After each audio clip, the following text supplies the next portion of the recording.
o te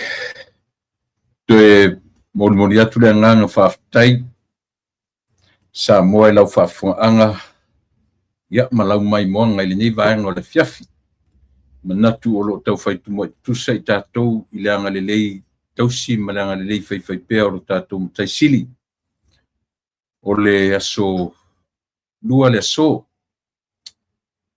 lona lua sumatasi o le masina ia ua tātou tūra lata fo i le whai una o le nei masina i lona whaitauina ma iaso ma solo i masina ia ma tātou anga ia tuai i le masina fou ma tātou tūwai atu ia i le o ngā tutonu a le mua le nei tausanga. E le ngang whaftai le tua ia o lana tausinga le mawai ma lana tausinga o lo turi lo ailo so i fua ma lo wola. Tātou lia man manuia ia le nei fo i aso le vai aso. Ia a o whapelava o nanga le mai le atua i lo so i fua ma lo wola. Ia ele o mwhailava o na tu lafua ia pe tu au noina le anga le lei o le atu ia te oe mau matatou malava. O le so ia o lo o atofaina ia e whamanatu ai ni aso whaelungaina o nisi o i lātou o ni aso atofa mo aso anniversary si ia po o aso tu whaatasi ai mafutanga nisi ia o aso fo i lo o baba o i tu tonu o ainga ina ua i pa i aile wala au pa i hale atua. Ia o aso fo i whamanatu ai ni aso soifua le so e te le lava mea o lo o tātou tiro i ai. Au whangaso solo mai le whaitaunga o aso le soifua ma le ola. Ia ele ngata fo i lo i lea ia o lea ua o ngātu tonu a le mū le nei o le vai aso i ate o toi New Zealand, Australia, a mesia tātou pele o Samoa. Lea whato a mātou wasolua i nei i California. Ia ele o mawhai lava o na avesea le langona fo i lea Samoa. O mea tātou te whaia, o whea le mea iau i aili sa valinga ma le sa ilinga le tangata. Tātou te o mara tātou mautinoa. E au ina o tātou tō manatu ma tātou talo ma whamu i lea mea ma lea mea. Au le tua tō tasi na te whatau wina. Tātou te mana o nao, tātou te mana funatu, ia tātou te ia le manatu o tangata la waia. Io e whaiva vale o tātou langona, ma mana onga o le tangata, ia a o le atua lava e na te whasoasoa mai, teimi te tau ma teimi te la whiangai. Ia ua lava, ia o e mau tātou uma, ia o lana na whaia. Io e o le paleli, i o lana ngā luenga o tātou o tangata, o le tangata suifua, o le tangata ola. Ia pe e paleli iai li lana fuafuanga pa ia ma lana fuafuanga o fuafungia e o fuai le tangata pe a manatu i lea mata i sau le atua soifua ia na whaia o e mau matatu uma.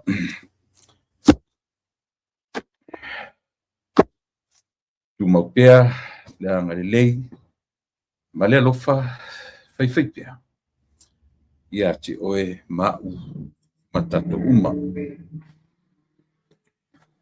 Le whaafofonga tatalo e ina e silasi la mai a te i matou oi o nei matalo ia te ia e fila ia Yesu malona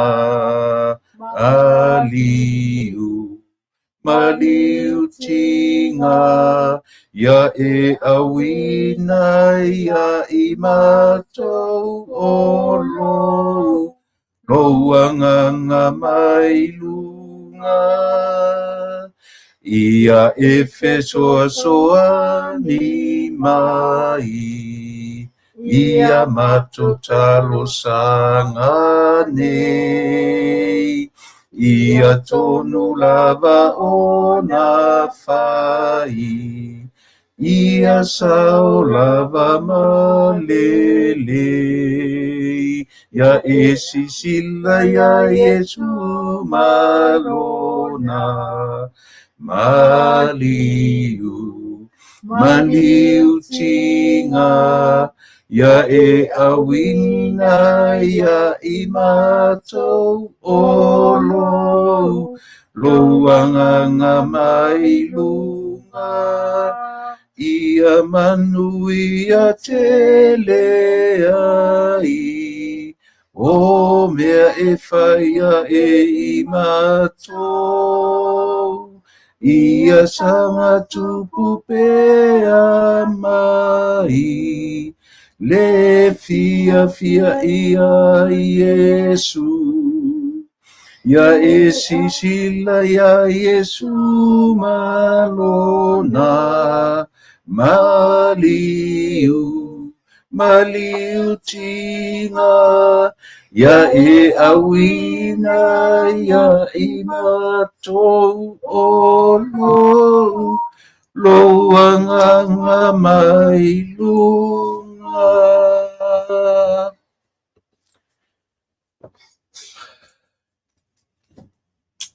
Whaftai te lele atua lo mātou ta mai. Whaftai lo wanga lelei. Whaftai lau tausi. Malau muri ta ia o le soifua ma le ola o le tangata. Whaftai le nei aso uauria ma le manuia. Whaftai le ola ma le malosi tulu. Whaftai ta mā I mea le lei uma ua e whaia ma saunia mo I mātou.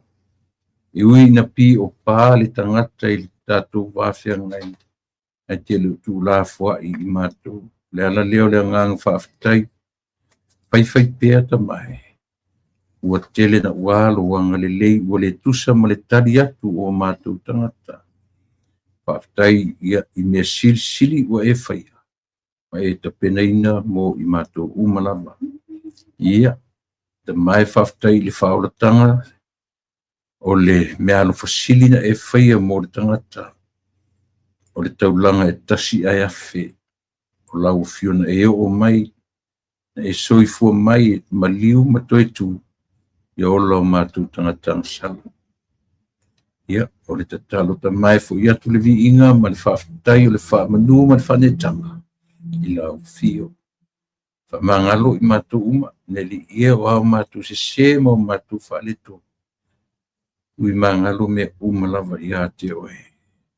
O mātou leanga, o mātou wanga māsese, o mātou tala lafo, o mātou feita ngai, o mātou fetui ai. E fua mai lava I e mātou e pai seo titi. E nane fo I o mātou taitai. I o oa I se te au pito I titi o mātou nei. Mātou te leo lo na sava vali tonu I o wala e mo o mia e lau fio I o mātou tangata. Ia, o le tatalo ta mai, lau la va fio e wha mangalo. Mangalo I o mātou se ma wha leto. I o mātou leanga.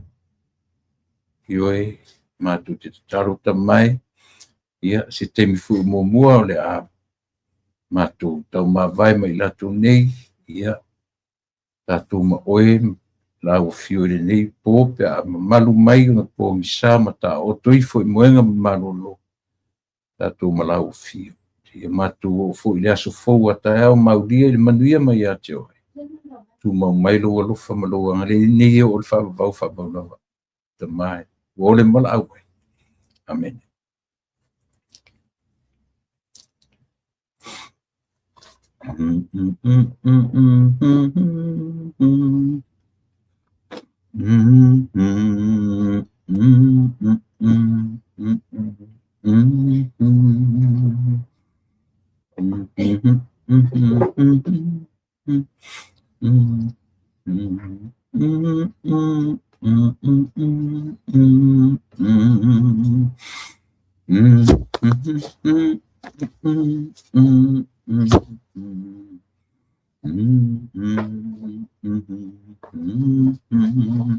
Pese ono sulima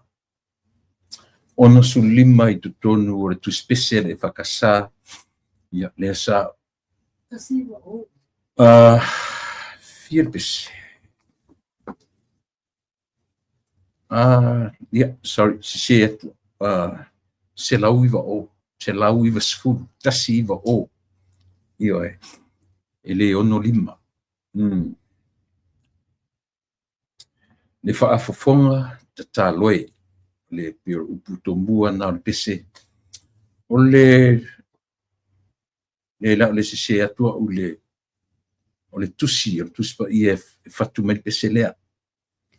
Fatu mai tonu o le lau tusi o salamo e ono lima. Ono lima. Le o le pese. Le ono lima ia atu i le tusi pese ta vita. O api o salamo pese. Ia o le pese ono lima. O le lau tusi o salamo ono se fulu ma le lima. O le au ngā fusi mesi, se o le vana tū le au ngā au tau ngalo fo whaloma. I kau whiu koe au kilo po le ale me tau o le salam, le kasi, o le tasi e kisi ma le vi. Io. Le au ngā fuila nei mea ia, io tātou te anga iai matui, siri ia si tasi o tātou e ato toa. Solo foi na matupu ngalo.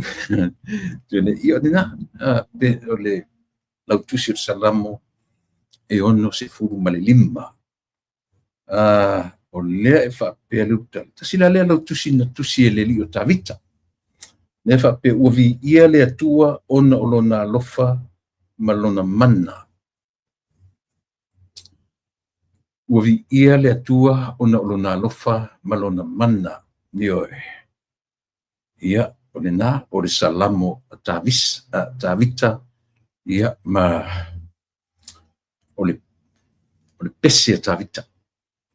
Lona ono se fuma lima i lona whaitawina tu tonu o le lautusi o salamo. Pese whapea o le pese o le anganga whaafitai i le atua. A communal song of praise and thanksgiving. O le pese momo. O le pese saafi. O le pese talo ai le anganga whaafitai o le tangata. O le pese le manatuata tu le o ta umea o lona tustala po lona tuspese o le ligi o tawita. O le tusi o le pese pi e whaatatau e whaanganga i mo meo o afu ingo meo. Whainga ainga o mo meo seleselenga. E manatua ai ia mo maftanga i tono malu ta penako ma tulanga whapena. Mese pi o lea e tau tatou mo meo whainga ainga. Mese lava ia tonu o le nuu o le atua, le utatu tau o le nuu o le atua. O pese la nei e tele ina moli ai lea ngang whaafitai, ma lea ngang e whaailoa ai lea lofa, ma le maa losi sili ese o le atua, e sili atu. Nei lo le naturo mea e ei oi ma. O le maa losi sili ese, o lea la pese ai lea li tustala o tawita. Ma a o i teimi e wha manatu ai Israelu ma Utaia ma nuku mo le atua. A o i wha manatu e tangata ni mo meo o sauninga, o seleselenga, i tutono meni o malu, ta penako, o sunaku, o mea umwa pena, e wha matala lo loto ai winga o le nganga vivi, o le nganga whaafitai le atua, o le whaafonga mai i la mātou pese. O le whaafonga mai i la mātou tatalo e a fuai o na whaapena upo pese. Le whaafonga tatalo e ina e sila mai ia te imato oi fonei. Matalo ya te oe, ya e sisila ya Yesu malona. Ma e te vai iai pi o lea e tua o le vai teimi o le vaitau o asoronga no foi ngā tupu te o mai i tangatero tawita. Le sisi o toilo tawita pe o le ngafa le nana le wha matala mai e matai o ia le ngafa ioe si ia o lava sau ia tawita mapai mai ia Yesu. Ai asau la le ngafa aluka. E sau le ngafa aluka e amata mai lalo. Ioe. E amata mai lalo sau a tau ia tawita te amai tawita ai tau ia talo kenise. E pio le se senga na o tala yo ngafa na e lua. O le pese lava le ia no pese ina tua nei. O le pese whaafetai ioe ale nuu ma vivi ia e le atua e manatua ai me o teimi o sele selenga.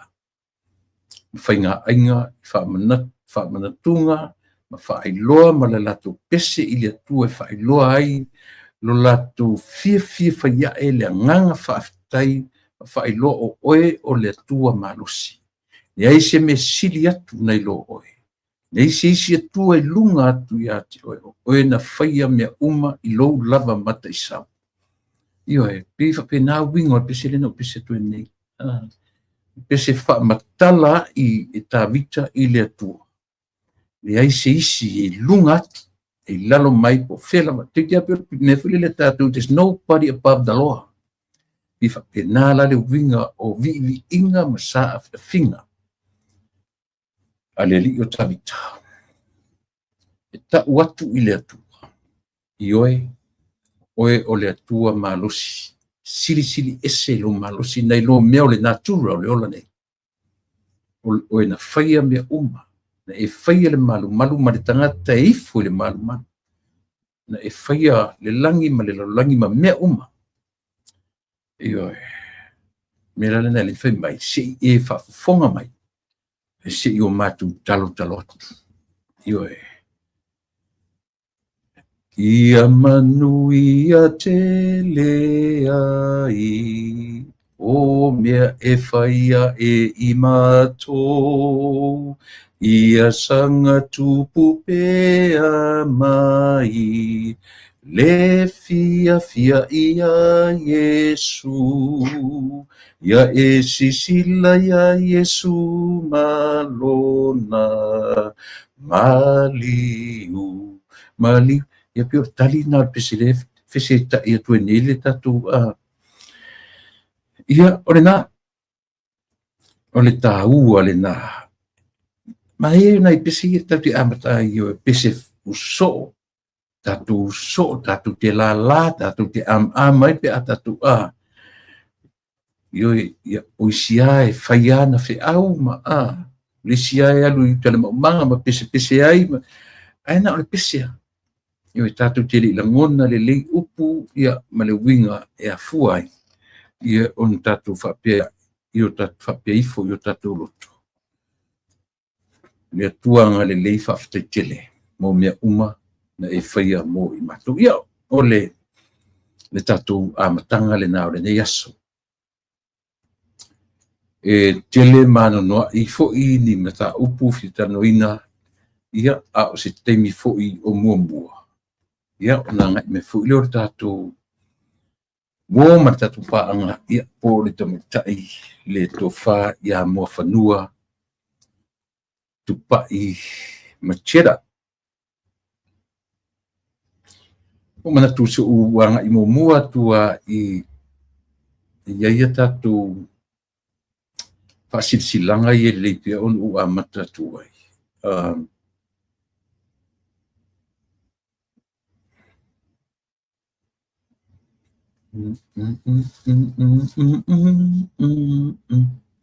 ia o le Monday pinko o le pinko ale kalesia mai Seattle ia o le ngale flyer fa mule ngale flyer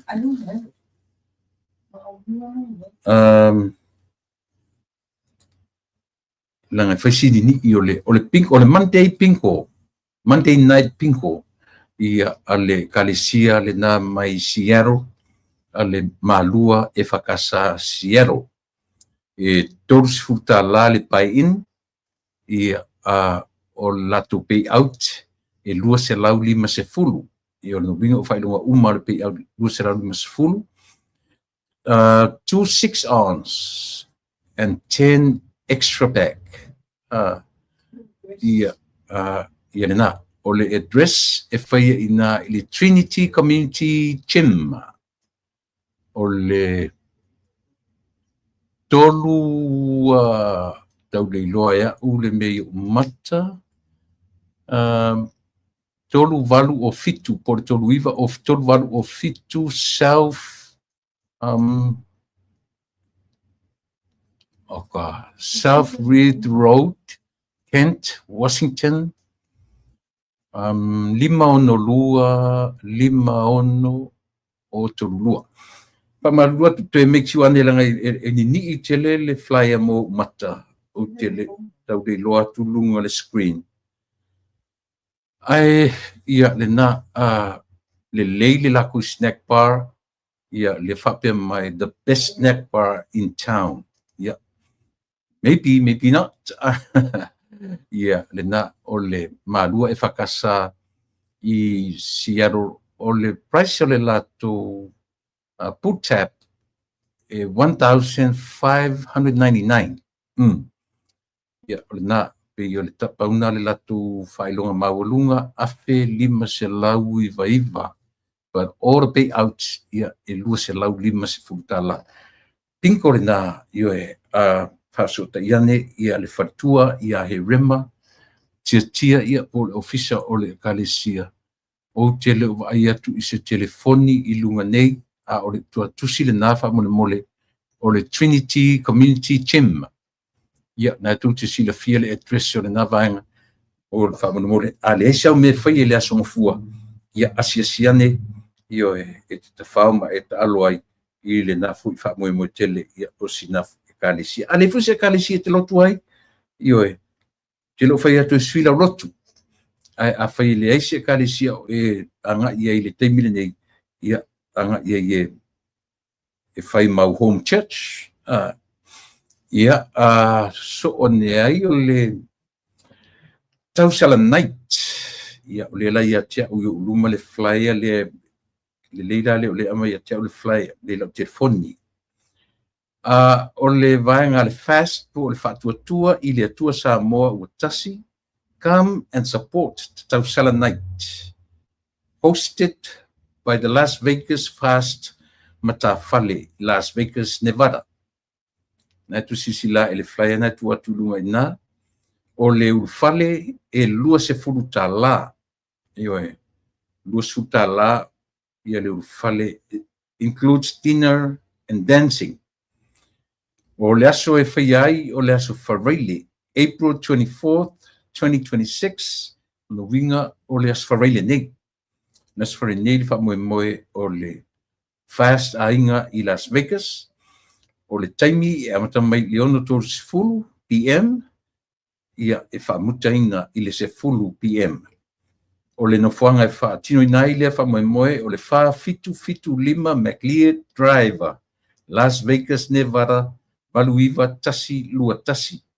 Avanoa lava le parking available i luma o tua o tafa o le tu matu o le tu saute ia fata milo tele le pakanga o le fale.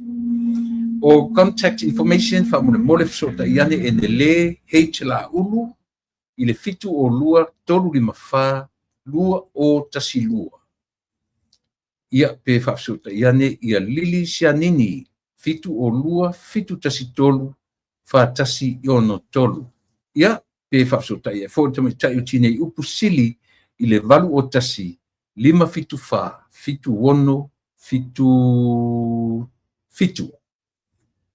ono, fitu the last 4 numbers, mo sili, mo tine upu sili. Yo bring your family and friends. Yo awatia latu na oi, awatia na oi. Ia manino ma ia awatia na oi ia ma avisa upanga u fa mo te alu su sa upanga o ioi o fa linga na le mai uma le flyer fa mole ia isia tatou tau sa ia isia ta ia lea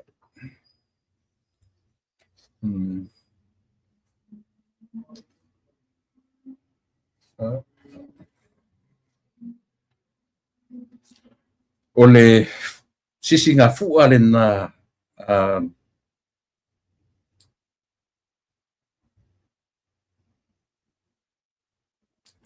o le sisinga fu'a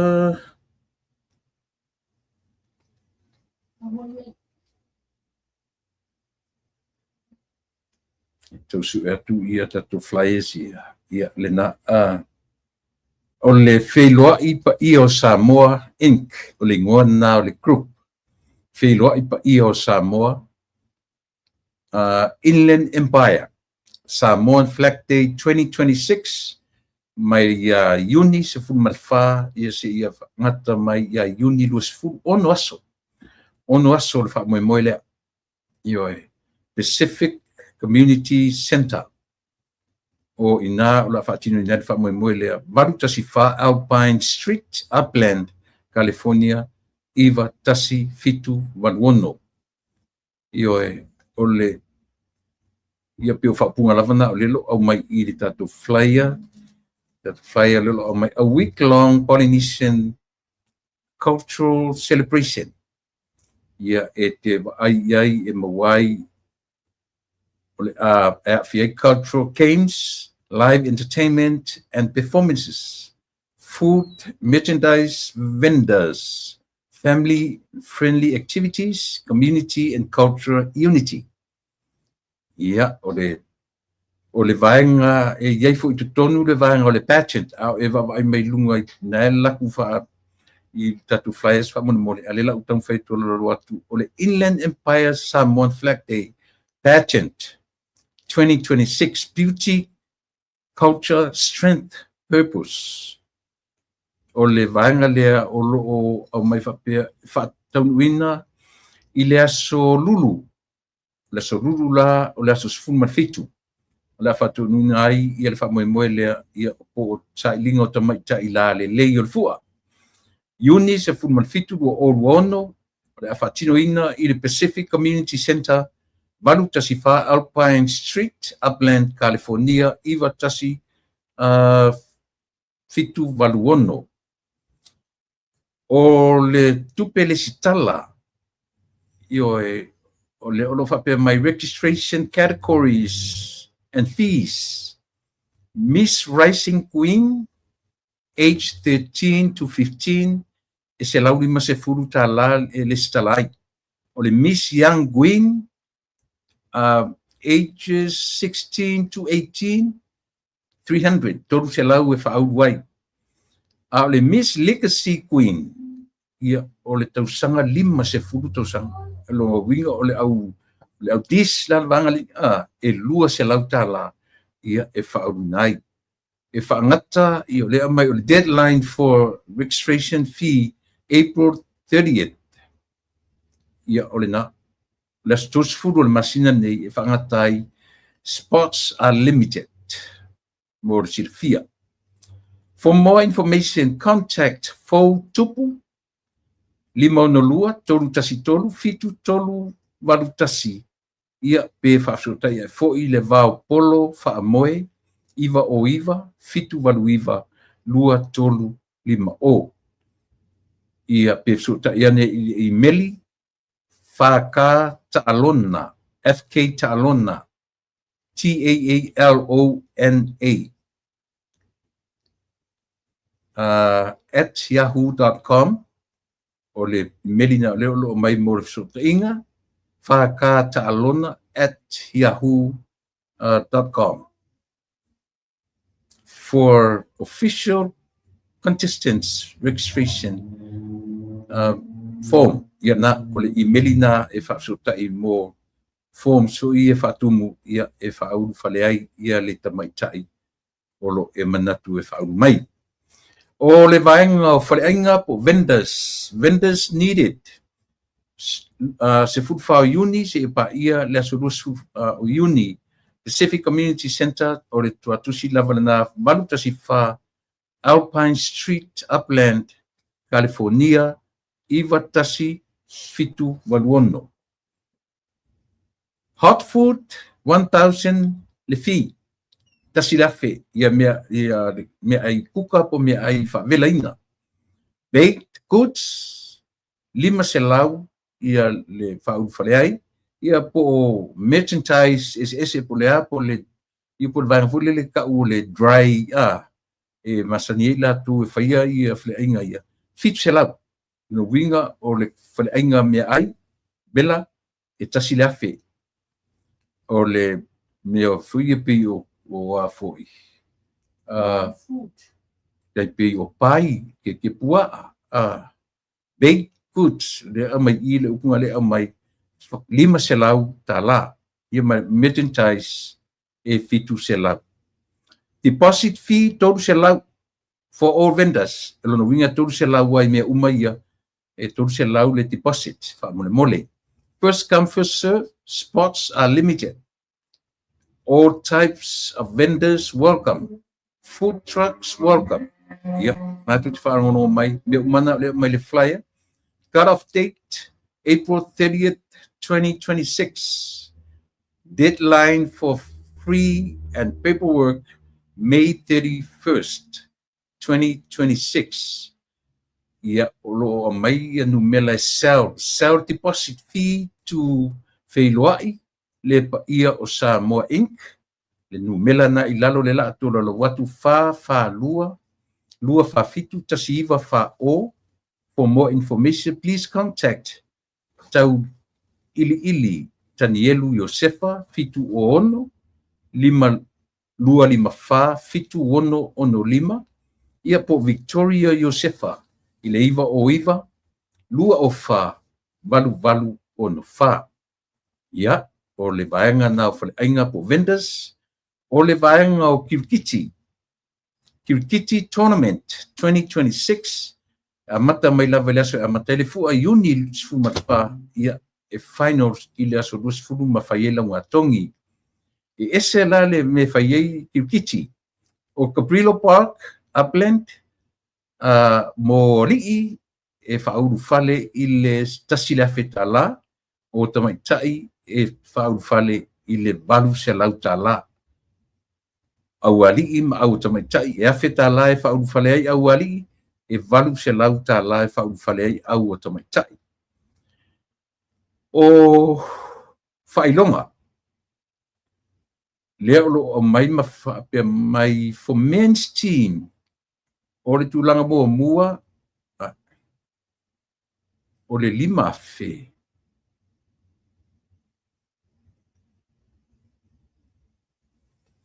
Lima afe ma le trophy, ma le ipu. Tūlanga lua e tolu afe. Au nā li. O le manu malo le au tamaitai. E wha afe ia ma le ipu. Trophy. Ia a ma le tūlanga lua e tolu afe. Ia le nā o lo o mai e ina pa mole ia le tatu wafia fa utangia mai. Ia le whaalinga mo au kiti umai fia awai, ia ole na. Any team that does not place first or second will receive, o le winga lai, mo ia, e lua afe, participation gift. A le moa e ori mua por tūrua, a whape 5 au, o le winga o le sitoru mulimuri e ta I lua afe uma, ioe. Deadline to register, April 30th, whautangia mai lua se furu ono. Au Kirkiti, whawhonga mai, LA, Seattle, Utah, au vaenga umolo whaila to au Kirkiti, o le aso toru se furu, o le lua oru ono, o le awha angatai nai ia le stalaina o swafa o to au alii matamaitai. Le lei whailonga, 5 afe ma le ipu ia le au alii, o le tūranga lua e toru afe, au matamaitai, tūlanga mua, wha afe ma le ipu, tūlanga lua e tolu afe. O isi au uma, ia le na o le a fai mea lofa iai ia le organization ia ta ilua afe o le ala vale fa inga o le ai pe fiani au le atawa uma role mo mua uma tudua le maua o se e lua afe le tupe e mau. All participants are responsible for their own travel expenses. For my or self-deposit fee to Feiloa ia le Feiloa i le pa ia o Samoa. Luna winga deposit anga i esau i le fa lua fa for mai fa lua fa fitu tasiva fa o le mena lafu iai i le sel mole. For more information, please contact Enekosi mo Leli Fui i le iwa limatasi 5 tolu fitu ono. Ia pe whafsota ia ne foi kome fata wha moe i le iwa limatasi whavaluiva, lua iwa, fitu iwa. Ioe. Ia pe o tatou o le baenga na ale o loo perestene ai ia le tamaita i oli i ainga matautu Brown ia ma le latu fu i lau ia o loo tamu whaia e se le fua le nai i Upland e se fu i le fua i lunga i whea fu i Victorville e se fu i le fua i lalo ia matou i ele ioe pauleo le fua le ua uma ia tia ua latu whasalalonga ia ai molo tu sila fia sa mo to uma lata ina le vanga le tau Upland o feli vanga la lata ina ia o lo to e mi pena foi tatu ngai Victorville o ia lata i Victorville ia anga ia tele fa fifianga tele fale ainga tele kikiti tele mo me uma fale ainga ia o le fu tapena LA o LA la pe e fasi tuai o le vaitemi o kuso ia au mai fo i se fa salonga ia o na fa la do atu ia le ai mo le temi nei samo ia o nisi na o tatu fa salonga muli mai o te tonu o le fa salonga sili fo ile o na tau io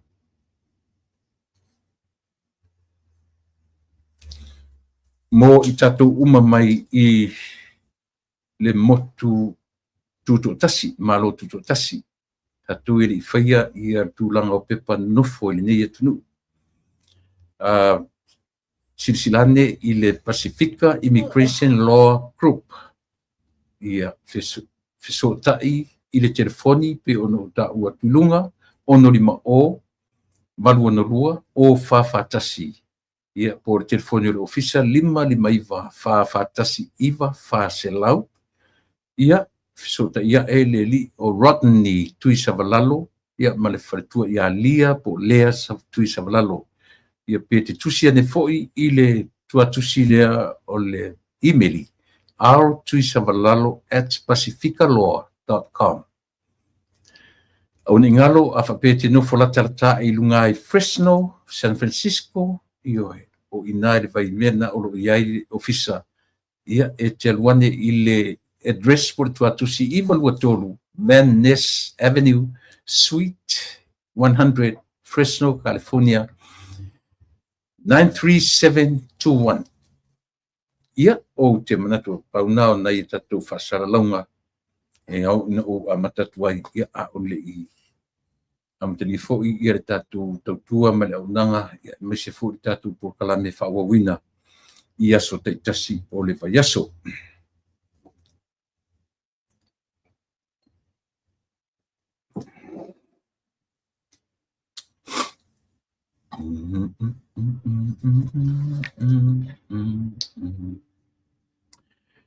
Maua mai anisi fo i o tala mai le tatu atu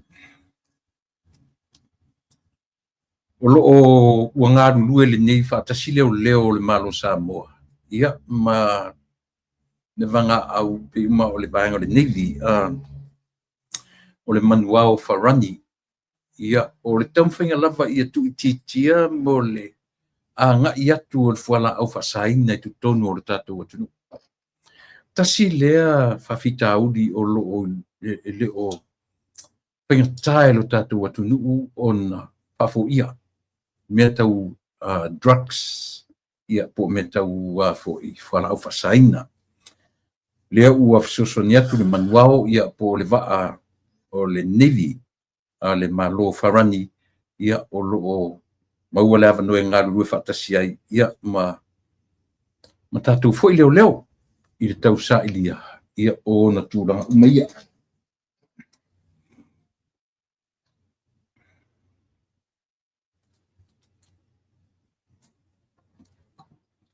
Tasile mea o loo tau mawhai malosi tātou malo o loo tūla i mai te mine ina ia whafo ia o whala au whasaina. I leo se mata upu e whaingo fie o na maua so na tali lata mai.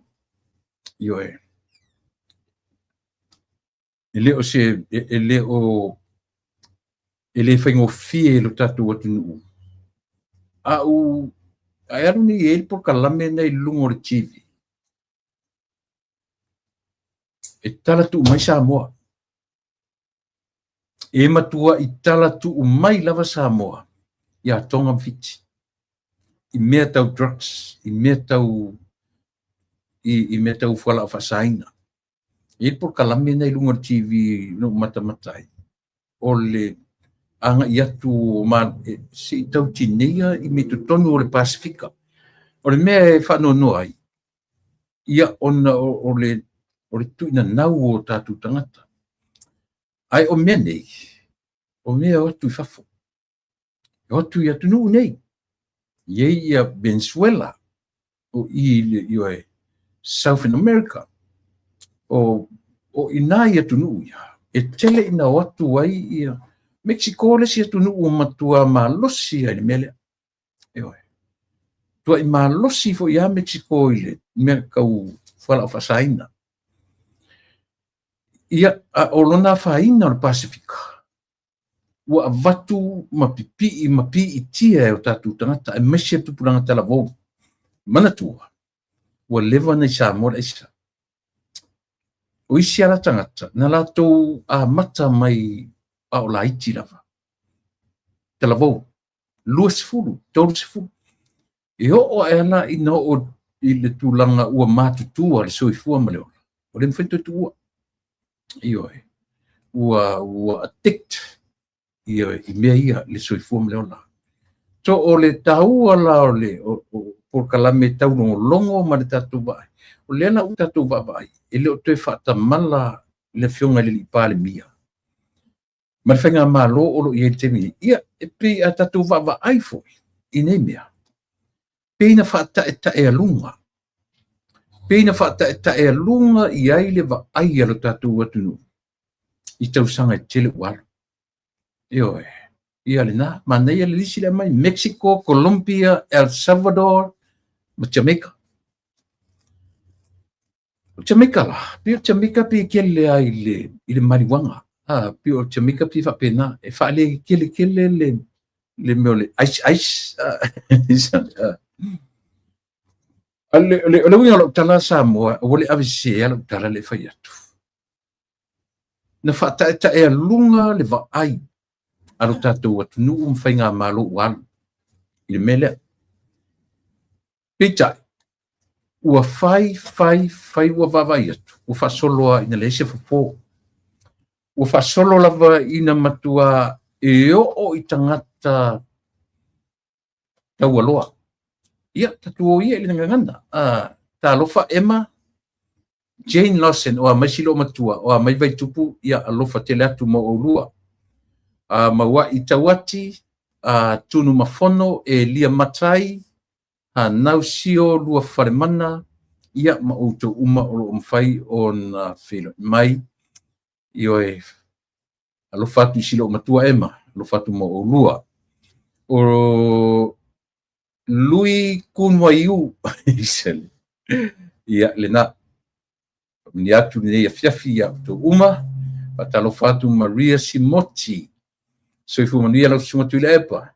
Paftai mo fatua ma lole on sai. Ma lole fautua tautua atunu. Manuia le por kalame maftatu i Queensland, Australia. Alofatu and God bless. Malo Maria Simoti. Malo tu Levi. Talo fatu le pa whaftai manuia le porkalami. Whaftai walotu ia whatalo fatu fo ia tangoai Ronnie Tautasi. Apena foi whatalo fatu ia inosia fatumiti tipi soli. Soli, watuari inosia li pina laki soli seta.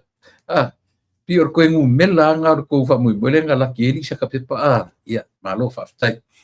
Filo nuu, malo soi fua manuia tu lepa, ia malo foi filo.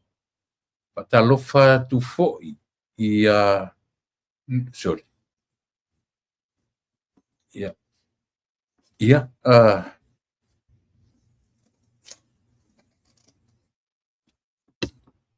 manisio tatu to tero tatu US. Ia, lena Johnny Tauti, Andrew Ngawa, ia malo le. Ia, Margarita, ia tatu sa ili malo o le komiti o le mau. Talofa, malo sa ili malo. Whaftai ia le whelo mai i le nevaenga o le fiafi. Sele sa lati fualau. Ia, sui fu manuia tu lepa, manuia por kalame tui opu. Kia ora, ia o le mafuta mai au kilani New Zealand. Ia, mai tatu uma cherry whalongu talofa uso. Mua le ataua. Ia, o fluffy puffy luffy. Ia, talofa. Minareta Sink. Ia, whatalofa tu le tautua mele unanga talofa. Afa fonoti. Ia, mai tatu uma o lo umwhai ona. Pero mai ile nei vaenga o le tatu tautua mele unanga. O ni ngalo. O le tula e iwa. Teimia matou, ia o le tāna o le whā, ia o tilani, ia e mafuta mai ele tatu woman pa masani, ia le tamaitai o mawhanua tupa i matera. Io te loa i ele mele tupu iacha, pai tu arta tu porkala. Io kini Samoa, talo whalau sunga ma neia whasoa. Mafuta tu i ne, American Samoan uli, woi, tele lo pena e alo te face of fia lua sauro to fio anga lena manu len malo resi ape tu fa elis io ia le manu tau sala numela tolu ma le manu tau sala numela lua io malo uli pa le faiva ia e mese pi o ina tau lunga ia i fainga me le tai.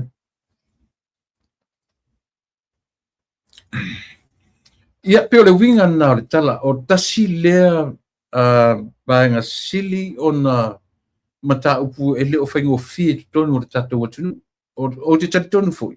O lea lava o lo whanga soro po ka lamea leo le alu for 12 months for the whole year. Lea fo le tau o le po ka lamea na o lo whanga soro leo. Tu mesisi tatou runga i whaalu wai le tau sanga atoa. I le tau mawhai lava na say no. Say no to drugs. Ia pi o le tasi na por kalame leo o lo fai pia until po December o November. Toa i ai se fulu lua masina. Talu o na whataunuina por kalame leo. Ua tele nei mau por kalame. Ua tele nei so le se drugs le me so le drugs. Ia o le na. Tele ia mau por kalame. Tele ia mau fautuanga. Tele ni aisia o tele fapia. O le mawhai e tangata o tatou atu. Ona tu i titi ar melea. Iai alo u tatonunga. E whainga tanto e tu. Whainga tā. Po le ale la i titi o tatou atu nu. Whainga tā. E a fua ina ana tele. O lea ia le tala i whaulaula le tala se whaiwhi au no wharongongo e fui o tau atu whai mailan tala te tau wina system whaiwhi au. Ia o sia li o sia matu no, ne li o pi lua sao e whaiwhi au i tai vai lima tai. E sana whai ala le lotu fo lea o le na pena tatala alo ia i le porkalame lea. O ia na fai, na ia talo sanga pena whaulaula le whainga o talo sanga, o le ala fa pe, aena avatua e te tau foi. O na o le test ia po le screening, drug screening, anga i vaenga di tupa o le o whainga ruanga, i le ala vale tu ainga e kalesia. So o le onga le na, o le maua le na Samoa, o le mea o iai, ia le whainga tā, o na toe tau fiofi, le tūlanga. O mata tu nei i atonga ma fiti. Moni lau tala, tua feo lolo ma mau tato. Moni es feo lolo ma mau Samoa. I la ua ai atunga i le leo i tu tonu o fale o ainga. Ai matua le ma faina tinei ale mea. E le se mea la tatu te whape, ma tatu tusile lima ea Samoa. Le ai o le pei o se wha mai e pesi atu i atu nu te tele nei. O le mea e lea ngai ua whaonga e tangata nei so se tu ai ngā transportation. O wa whangota. O wa alele, ele o mapu wa alele ua fu e le fefefe tangata i le maua i atu uso le mesole. E iai fu tupulanga Samoa. Na whaonga fu i tangata i nei tua ngā mea lea. Na whelelei e se atu i ma Samoa. O i Japan, o i whiaisi atu nuu o le lalolangi, o io e na maua mai atu nuu na. Maua mai na, tupulanga Samoa, na whaonga e tangata e o e ave ia menei. So a whai o le whaonga e tupulanga Samoa i whafo mai msamu, ia whawhera tatu samu. A o le anganga whawhetai tere lea i loo tangata tō tasi, i le whainga mā lo, i le taimile nei. Langa o le mea o tūla i mai, e iai e tupu e tūla i me fesili. Io e. Whawhetai tangoa i Ronnie, mafuta mai i au kilani. O le pesele na a se tasi, o i le pesele, o i le tangata lea. Epa Foroti, Palasi, o le pesele na a se tasi o tamali i sa fai pule, o le ota ale i solo, ai lea mana ia tele i paia ina ua mawhai. Sa malosi lava le pese ale sui fai pule lea, i fuala au fasa. Ia le winga nalo, tasi la le mori mau e whalua ina ila, mori mau le fai atu Samoa. Ele se mea fau nei. Ele se mea fau nei drugs, ia ma mea fuala au fasa ina. Leva de marijuana, la kua marijuana la ka kela kikia. Ioi. Saro la kua marijuana po la o ke se fulubua. Se fulfa. Ia pe ke minga o ngai marijuana a o luma tu ke o luma tu ioi. So la winga la na la tala le fainto tineia. E pau ale me fai e Samoa.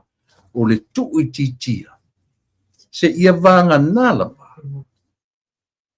E ala na umina fapea. O le a afia ma le environment ale au matutua o le atu.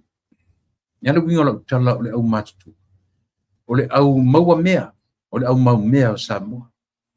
O tai o le atu. O le au maua lulunga. Ai a fai foi la langa o le na fana fautu o iei se fai fe au o na fai a mea. O le a fianga tele le na. Ele se tala au. Ini te fu fa pel le ut faia o le au ngani na le fai au le mai lo matunu mai o siri o si matunu sa pali o lo na sofa pi lua sao o lo fai nim fai au I manono tai o ia la na tofa na ia tai ia le sauninga I le po le na lon tai le vanga le ma fa ai loa ma fa la loa ia pe no fai atu le tala pe na faulaula le tala le fai au io e mata bia fu ese ame ti livai le sipi o mai fa malie no mai au tu atu fa malie na io e o modi me fe au sa o isi da ngata fa pena bi fa malie pi fi malie ma o minga io e o langa ki liva ala o mai sa o ya le message no winga o se vai ngata taufo on fa au nga le drug test, le test uma ia ma fai au. o le se mesili na ona taua ina ia mo le fairness ia fair i tangata uma ia ngai ai ia drug test ma test tangata uma tasi le me o ngā mātou nei e taulongolongo i le atunu ia ave pere fe au lea i aso uma ia ave pere le fe au lea i aso uma e sa o amet anet sa e pe ole pe o kaku pupuranga la iki punga amaka mai kamo pakalolo e so o mai loma ko ke ia le ko li lo ka manga pe o pe si malo si o me o mate mini anyway sa mola tu pelet o na watu le fainga malo tinei le mele ole na ole o tatu fa salanga fa pui ia ila tu o mau me ia me tasina me lai ona ta alo tangata ia monia tasile me le nta alo tangata ia ata fua i America tu te lo o tu le lifestyle nei fu ia tu o le tangata pe o fai mana me fia pe sa o loto na ai ele se pili le nofo i tonu le fatpui na saua i tua le umi pe tolu fava ia so pili atu fusi masina vatuto e ami tonu me fua e tusa pe tai fia tau sanga e nofo i fatpui e fa pena e pe e fai ma me fia sa e te tau ona vai to ale vai ngo tute i vaenga o ta vale ia po masini o folinga o pato masini ai o fafau ia fa pen mon a foi le na ta o foi mo meu speaker foi loud speakers o le fa ngai mo meu fa ili ma na mo noti tu ai foi tu tonu ia inicio foi pule na u tu silfia ia le ta u tele o le va vai tu to o le me ta u ala o tangata whainga luenga ale malo. Mesia lava tai le wafu, lava lele. Langa pe o tangata lata maia na maoni. O tangata whainga luenga i le quarantine. Ia po le ofisa vole le wha asu. Le ave e lau tai ngā whala. O ame ume a maina ave le wha asu i ofisa na. O le tangata la ofisa le so tai ma le tangata o le custom po le tiute. Ofisa, ia le whana mori a taluai. O whaia onga. O tama matene. Tūpulanga talavou. O whawhine, whaitai tōlua. Whai whanau. O tamalo loa. Ioi. O ai ta iono se furu o lau tūpulanga.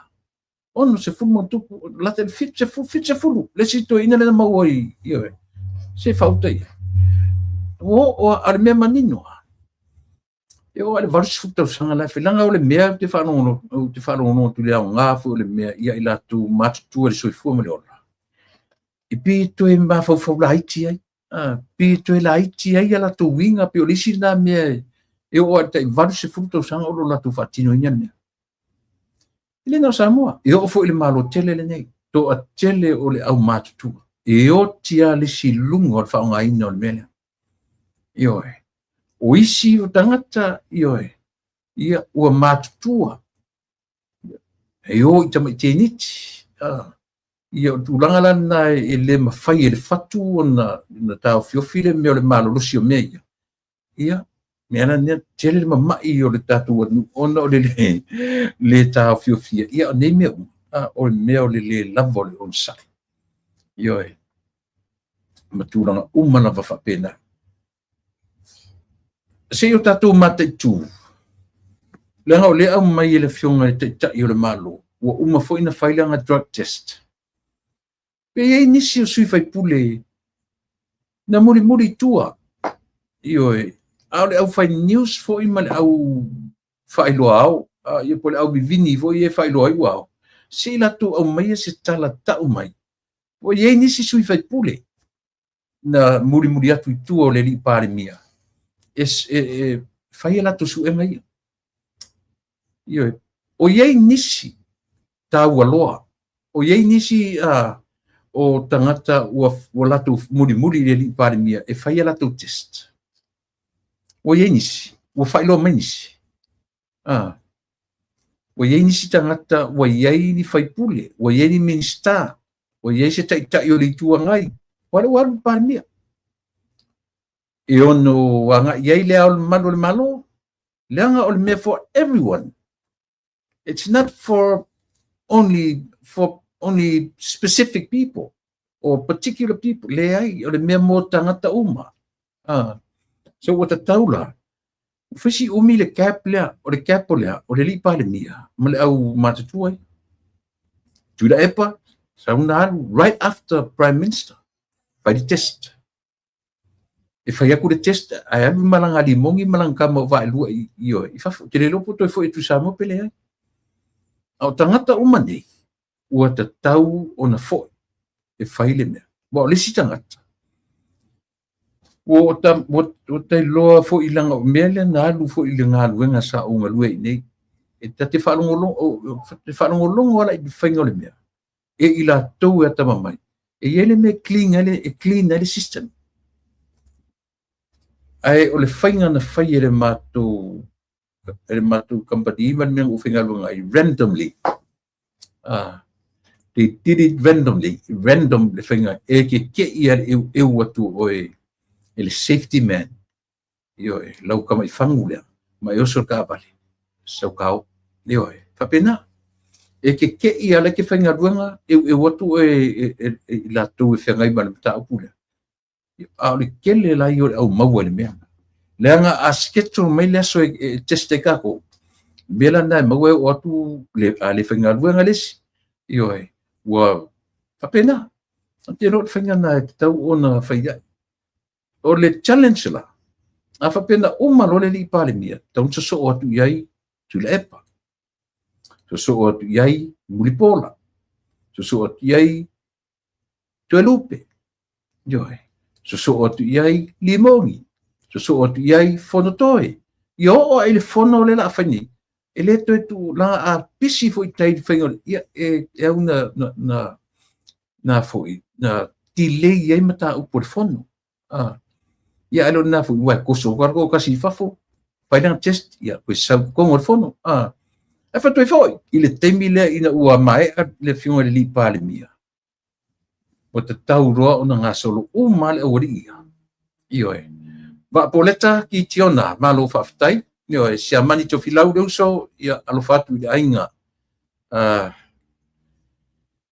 ia o tuna uma whapena, o le tāua lea o le whamaite, le na whamaite e le fionga le li pāle mia. Ia, le fōi ua longo a tala, o le private jet, ma le malangatu o le tatu pāle mia. Ia na sa ilinga, ma na suenga, i lona soifua maloloina. Ioe, o le fōi la ua pena peli admittinga o le mea e tāua Samoa tātou le atu pele pe te lango tāua ia o whanongolongo nei le whainga lotu o le sautanga vai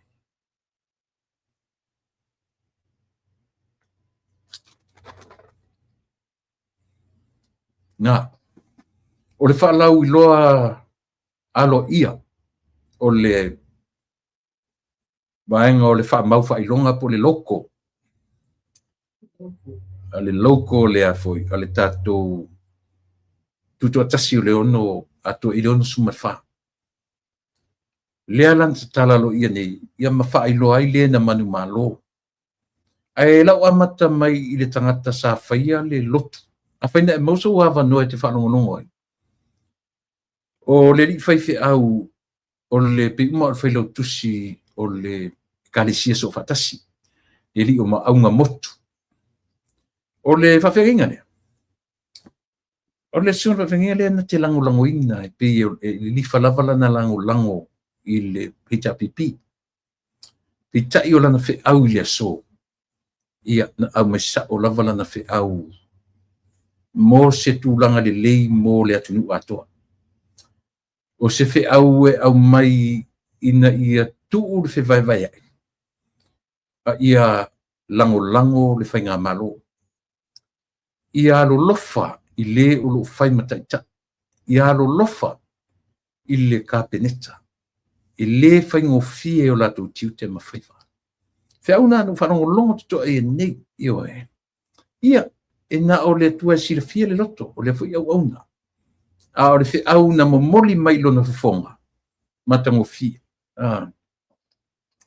watching from olo senga manua wow ke lingi peko ia malor soifua wa mai sole ko kiki ali mawar tu langar tasil mena pe tu dua pe tu tolu mtasawa ia alo fatu ile motusa ia male mamalu foi o lo tatu wat nu ile nai tu langi o lo e mafuta mai ke lingi peko Maria Simoti e fa pena matonga luenga ine Australia ka ki te ila ia na ile fainga na ile sola ile tangata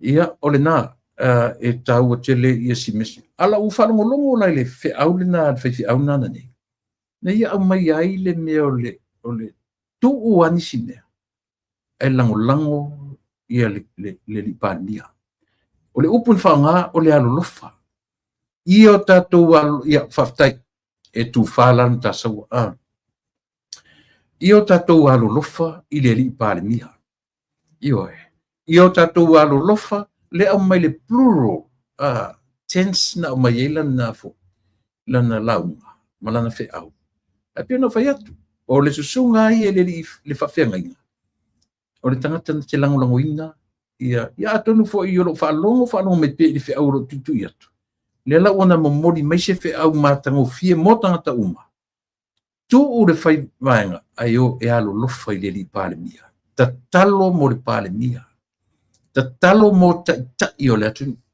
io tatalo mo le kapeneta minsta io e li imta ta io le kapeneta io o lana fe au le nau le so e tatala lo ia ai le fa mau fa ilonga po le loko ale fua atoanga o le ono se fu fa tau sanga o lea fa mo so i fa longo mai fo i la tu fo i ro tai ia li tuanga i fa pesole se pi ma o liu ka ko kam fa au dia what we ma fo na ia a fa longo mai nei i stu i fa pestu tole ka ko kam fa au ele pe o ka liu i lo tari to nunga liu fo i liu le mesa liu le mea langa isia o tangata uma supposed to support the government of the day.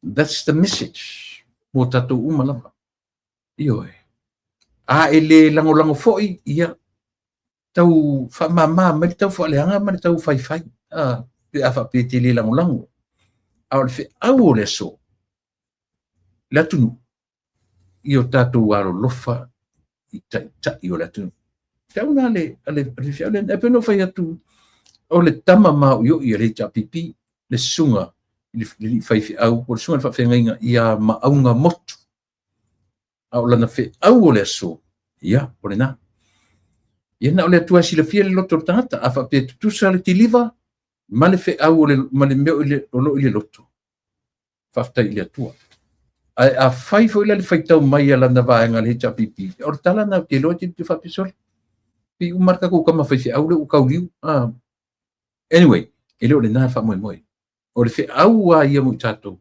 lango le fenga malo alo lofa ile ta io le tu alo lofa le kapeneta o tau mafai se me fa fanga o pun fanga launga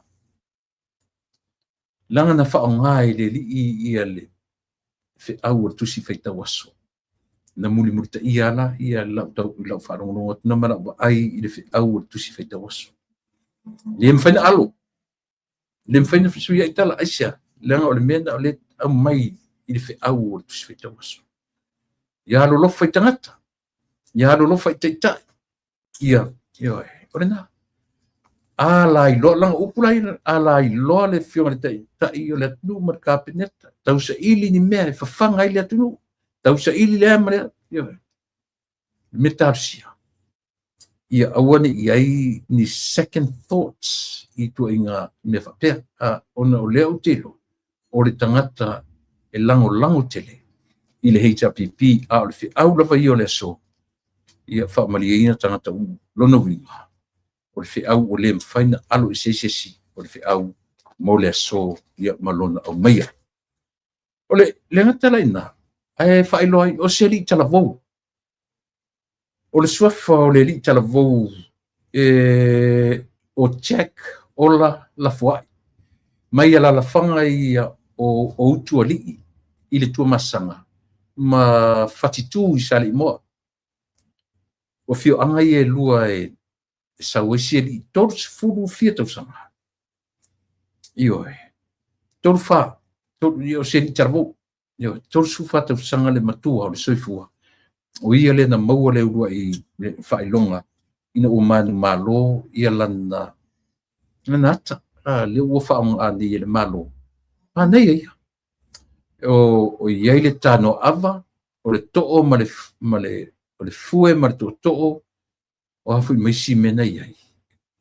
A o lanu o le tanga vai o le tu mu lanu moana pa auli ia mawhetu o lo lanu a i me uma le to'o ma nei ra mwhainga o le lore si mena i tonu o le tanoa to'o o le ipu tau ava o le fue na maisi mea. Ia a sila ni iai ioi. Ale mane ia mawhauwhonga o le fui. Se vai, torsu whatau sanga. Le titi, tala mou. Maua lana toru afe o lana whailonga. Ia na maua le tūsia o le loko lea ua whailo mai. Sa ta iai le li i whaifi au i le sunga i whaifi au ia sunga i whawhengainga. Ia maunga motu. Ia e pei o le tometai i le fionga i le li pāre mia. Sui pāre mia. Le sunga i le muripola ana rosa murio. Ia le nasa na momolia le fi au le malo. Ia ma whafta iai le atunu i le awhio atu. Ia e mese ia le alofo i le atunu. Ia na whamanu ia ina lana tau mwhai. Ia ma mawai lana toru afe. Ia e tusa o le tau whaalongonongo atu. Ia le na o le li i mai le fio anga o utu ali. Ia ma fatitu. O fatitu e losa ia malua fatitu no noa serpo wae loto soa levi. Ia vai le feo roro asia uleam ute matawin. Nanga o sali moa umanu uia. E tasi ala na o sali moa. A o na pito no uia. Ia patitu le iei tala faa sa moa le atunu. Na fati ele lau nifu lele na fili ele tamo. Ai ave tari ele asolo na mali to. Leli io Pauli nganga. O na la fasinu le fasi ele senu tele fatitu len femena afe ele va ole ori ma fatitu ele lau niu. Ai filia ia Pauli nganga. I ave esi ia fo. E tau whai ai ia matari ele sua. Ai tala ele fili lau niu. Ia o siona lava tari. Pi o tala le atunu. Pi tasina tala na wha maui e lor to ta mai o lea fo i mani e toi lona vai teimi. Lona mai a. Ia ma. E a whatoni. Leo ala mutu e o ai talani o le vi. Whio ala mutu e o le vi. E so ama le vi. Ia sa. Ia o le na. Pe o nei. Paenga i o le tatu. O le nei aso.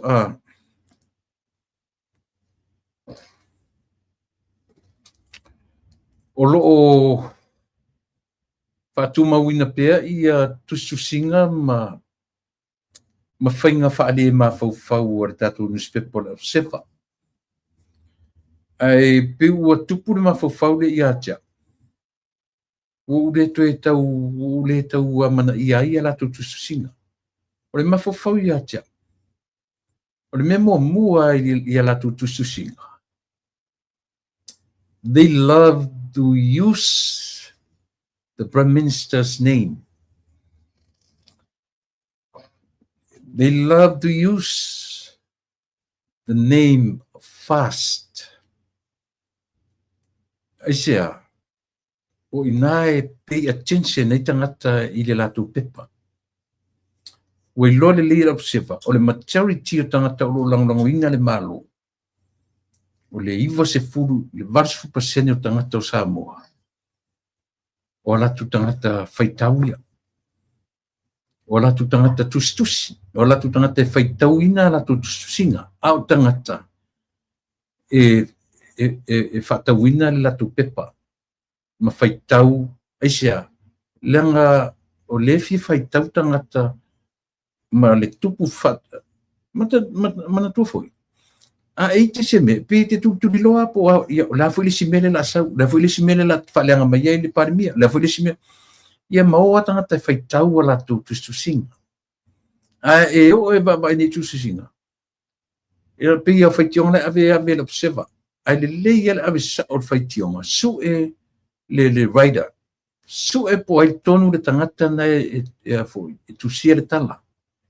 Langa o le foi tatu te turi a pua le tamai tai la po a foi le wai foi le ngoa. Marietta. Le ai. O lesi tama i sexy sawa na i tuna. O le tamai tai na e suafa ia sura manaia. Io e. O le tangata na e suafa ia sura manaia faulalo. Faulalo lon fai. Lena moria nei, lena moria le mori trespass. Lena trespass i le fale le fionga le pare mia a fatu a tu pare mia in New Zealand na momo. O me ia. Le lenta tu va vai tu ai o pelo la me fona le va vai a fesa o comments. O le to e alwa ngai observa.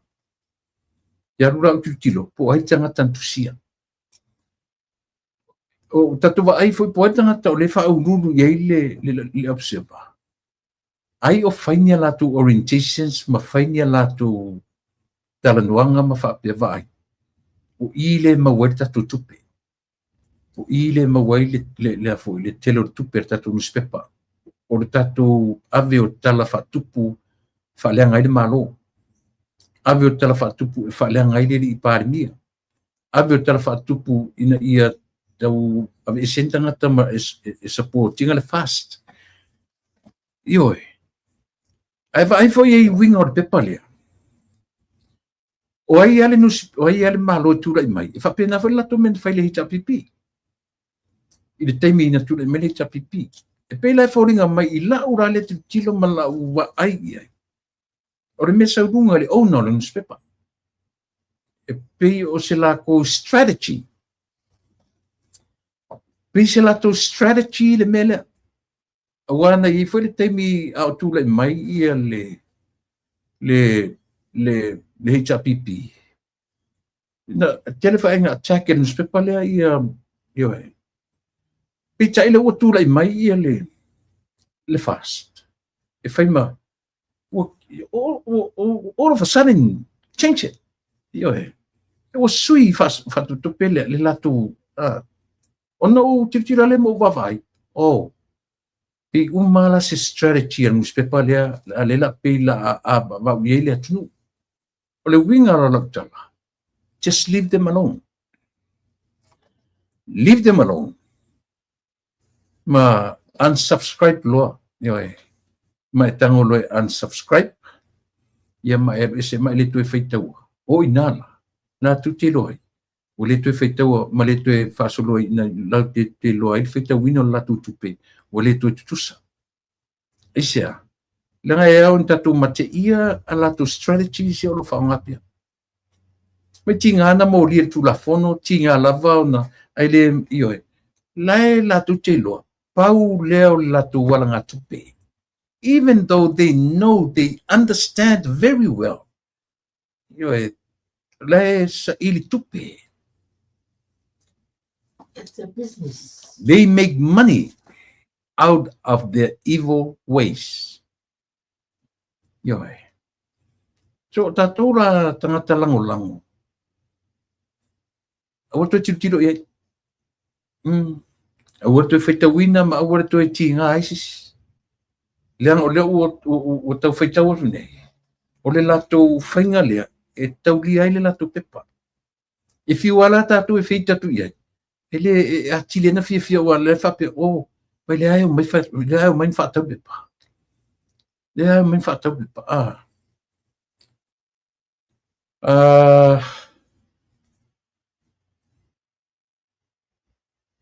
Tu le pa e lua se lau 5 miliona na e su ai e Kash Patel le magazine America ile defamation.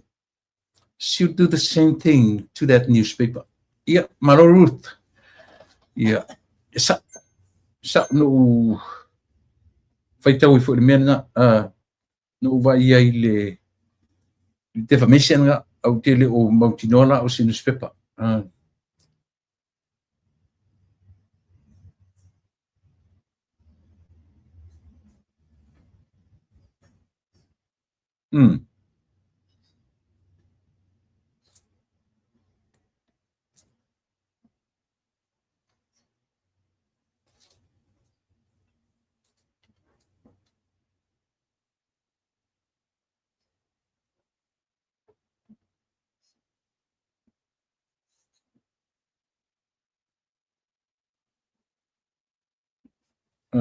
So i fu mania lau whionga ia me silina i oi o tau whaaleanga a tangatai am. Sa whatalua ua lau e tuila e pā sa whatalua ma le latu whai pule. Ia o peo ta ua le upule o strategies. Ia po awala ele lea o awala ia le atu inga awala e whaatino ai ma faufaunga o tangata. Io e tasile me pe tam whai e to ina lea. Ona o lea na te tam whai e draw le attention o tangata. Ia pila le ua o mai le tala lea. La lau e tuila e pa le valea. O le whai pule o sa whatalua. Ma tangata uma o sa whata. Va lea le tu malo sa whata. Io e wha valea i tupe. I le se lau lima sfulea. Sa whatalua. Ia ore nā. E le tūlanga le lei uinga e mo ua tele ni tatu tala noa i ai. Tasi le mea tatu te loa i strategy sa tangata nei. Ia po awala latu te whaatino i nai ia mea e tama whai e draw le attention o le atunu. But behind all that, o le fia fo i le power. O lona whaangaina o langa strategy e draw le attention o tangata. O le o tua o mea i tam whai e draw le attention o tangata. Le ngata o le attention tangata ia focus tangata i lana tau whaasise ma lana tau whaavale o lo whai. O le whai unga o le aso o lo ia tam whai ai e au mai toe au maia e whaavanga mai loto le atunu i lana ta inga ale na whai nei lana tala taruai. O tuwha ngā tupe ia ale fast, ale pāle mia ma lana vāang whau whai. Ua le toe whaalongo i tangata i a tia. Vai ia. Wale whaia se mea wale whaia ni strategies malolosi, ni educational strategies. Pea whapeo i o tangata o ina. Pea whapeo la tau o tangata o ina. Tau ona ma whau i a peila o le strategy le na whao ngā nei lea toi oso le sto nai. O le strategy ale, ala auli malitoa malana vaina.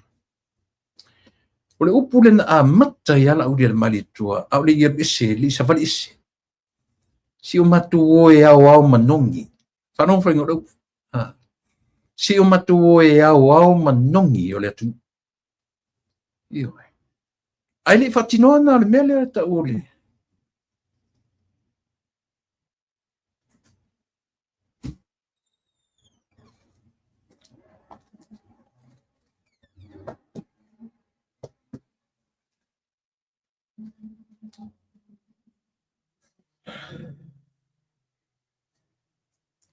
Ele fatinoa na le mele o le roadshow. O le upu na amata. Na ufa longo i ai na amata na ufa longo i la uri al malitoa. Ai le umi lava, ai sa vali e se loa mare. Tatu e au manongi le tunu. I pou e se furu ma le tasi o Samoa. Ai, le i umia. Ai fatau nuron mele. So that's the strategy. O le strategy nga a mata mai ai le vaeng whai lea o tū malo te minei. O le wea lea. O le tāu o lea. O le fesili i lea tunu. The owner o Samoa. Le tāua le mawhauwhaunga o le taitai lefu o taitai mani. Tātou wō e fesili i lea tunu. Ioi.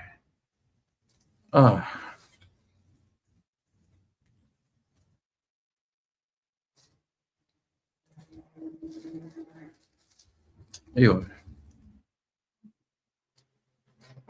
Ole na, except during Sano's days, much of observers' criticism of government were creative and justified, contrary to what we see from observer these days. So, yeah, but whatever. Le lava doing that tilo iai ta usi upu palangi leo te whanta te mini strategy. Ioi. Mo me o whainga e whaatinoa i lea mea ma lea mea. Lela ua o le malu, le malu te mini. Ua utoeta ua le roadshow. Nao lela to e tupu nei le asutona nei. Ato te lona momoli e to ina leo tila e paile. Na ofa leo tila e pa momoli tu la fono. O le lato mawhauwhau. I le ai se fe au a le fast. E soli ai tu malo o lo iai fai pule. Ioi. Ai loa e tila e pa. Pe iai le fai pule o le nai tu malo. E lena o le HPP, e lena o le SAP, e lena o le tautua, e lena o le fo i tangata, e lango ina. So ele o tau mawhai, o le sa vali ala i tutono. E o aia i tangata sa o loto e free lona mafo e alua e whanongolongo. So be it. Ele o se mea e watu whapea me, yo, o le tau ana o aikia ia. O mawhauwhaunga ia.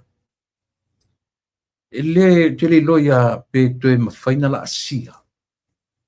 E tuila epa, HPP, SAP, se isi a whainga, se isi vang whai Samoa. Au tau sila to toa Samoa le afufu mai. O le upu le na, pe le upu a mata le la ule utanga whaasenga mea. Se i o tatu ane e au manongi o le atunu. O le upu na, o le au manongi o le atunu. So oi mar fa ma vai. Atu fo ilo na tu malo. Se le ai le se watu se si le fionga de pa mi la o lai o lo New Zealand o lo fa pe pela na fionga de pa mi Samoa. Pa fa no mai fo ile o se tanga te fa pe fa yesu tala ina ia. Le ai le fa mo e fa ne vale stasi. Mai ile o se tanga te e a banga mo fi. O la o va por kalame ma me o te tilo man me te vai ai. E foi no tana no ti me. O mawhauwhaunga tu whaatasi o le tangata wala awina, malona wala awina. E fuai mea ia. O le upu mua o ane si tatu ane e au manongi o le atu. Ioi.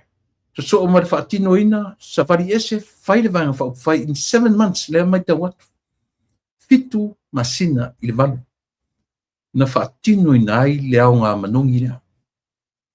Ioi. Lan men so o maleo ngā manongi. O le tino mai. Ua whai tino o upu matala. Ua umana au le manongi.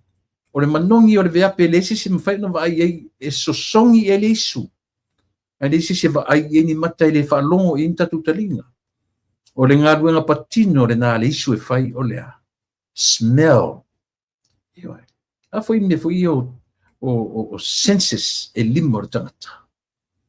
Vai ngara nā le isu o le smell. Taste le ngutu, smell le isu, vision le mata, hearing talinga, le touch, 5 senses. O le tangata. Pero mena le mo common sense. Yo, fai tu fo.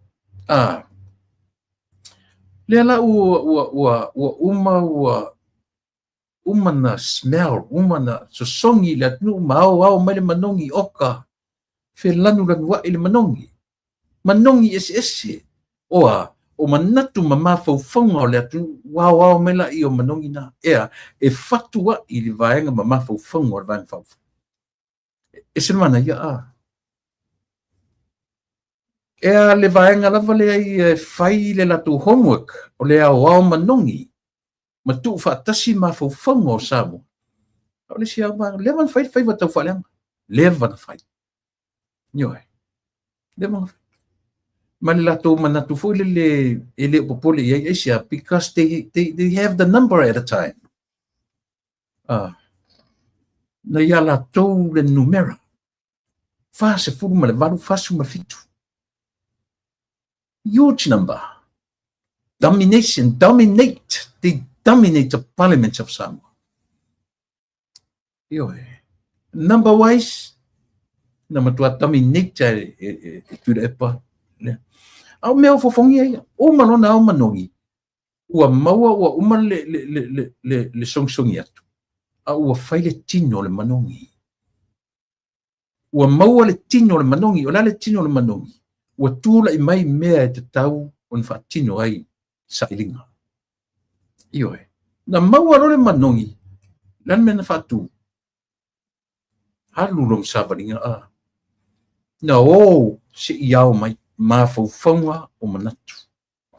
Ti ngā le so wao le. E lo ke manatua le ti munga na I te manono taisere. I le rua oro tasi ele o le mea te minei. O le mea mua. E ngai kai lau kama whara lo muripola le sa fai pule. E ngai tai pe me o le mea ngatou. Nga la fora upunga o kaonga. Dan mea ku kaonga koi kai. E whai me whitu da. Le se me la ko I fui kai mangongo. Le e fai pule. But very sorry. You lack strategies. Luvinga na ole ia na o ta ina manawi faulalo mo le mau sa mate ina ele si tu susinga na o le si vaanga ta o le editorial board io ke lola po tanga te ko le board na o kango kilo o vai tunga written to see written by the editorial board alo sepa ya te lo po ai tanga te ia lena aluinga o nga manongi e mari savali o ina matu I fate ia tu lepa na matua I fate ia sa ilele ia fate ia na foi na saia ia le majority o Samoa o le parliament fasu fitu fasu val ia na matua I fate ia la vartoina tarusia o whanongonongo mea tau te mine. Se I tau whaisana le sona le meo le maualunga o le mawhawhau. Usanga whai le japipi ma tu le pale tala te mina. E vevesia le fast e whaila na roadshow. E pia o le tala fui ngā pe vai atia on wei mauraula ng skariki mai ingur kofi. Se ingur kofi. Ala vinga kua I ala na vai. Se jan wei mai kia ula kalaka mai ua turo o ya ai fia kama jan wei ngal fa pusa ska jan wei manga pe vai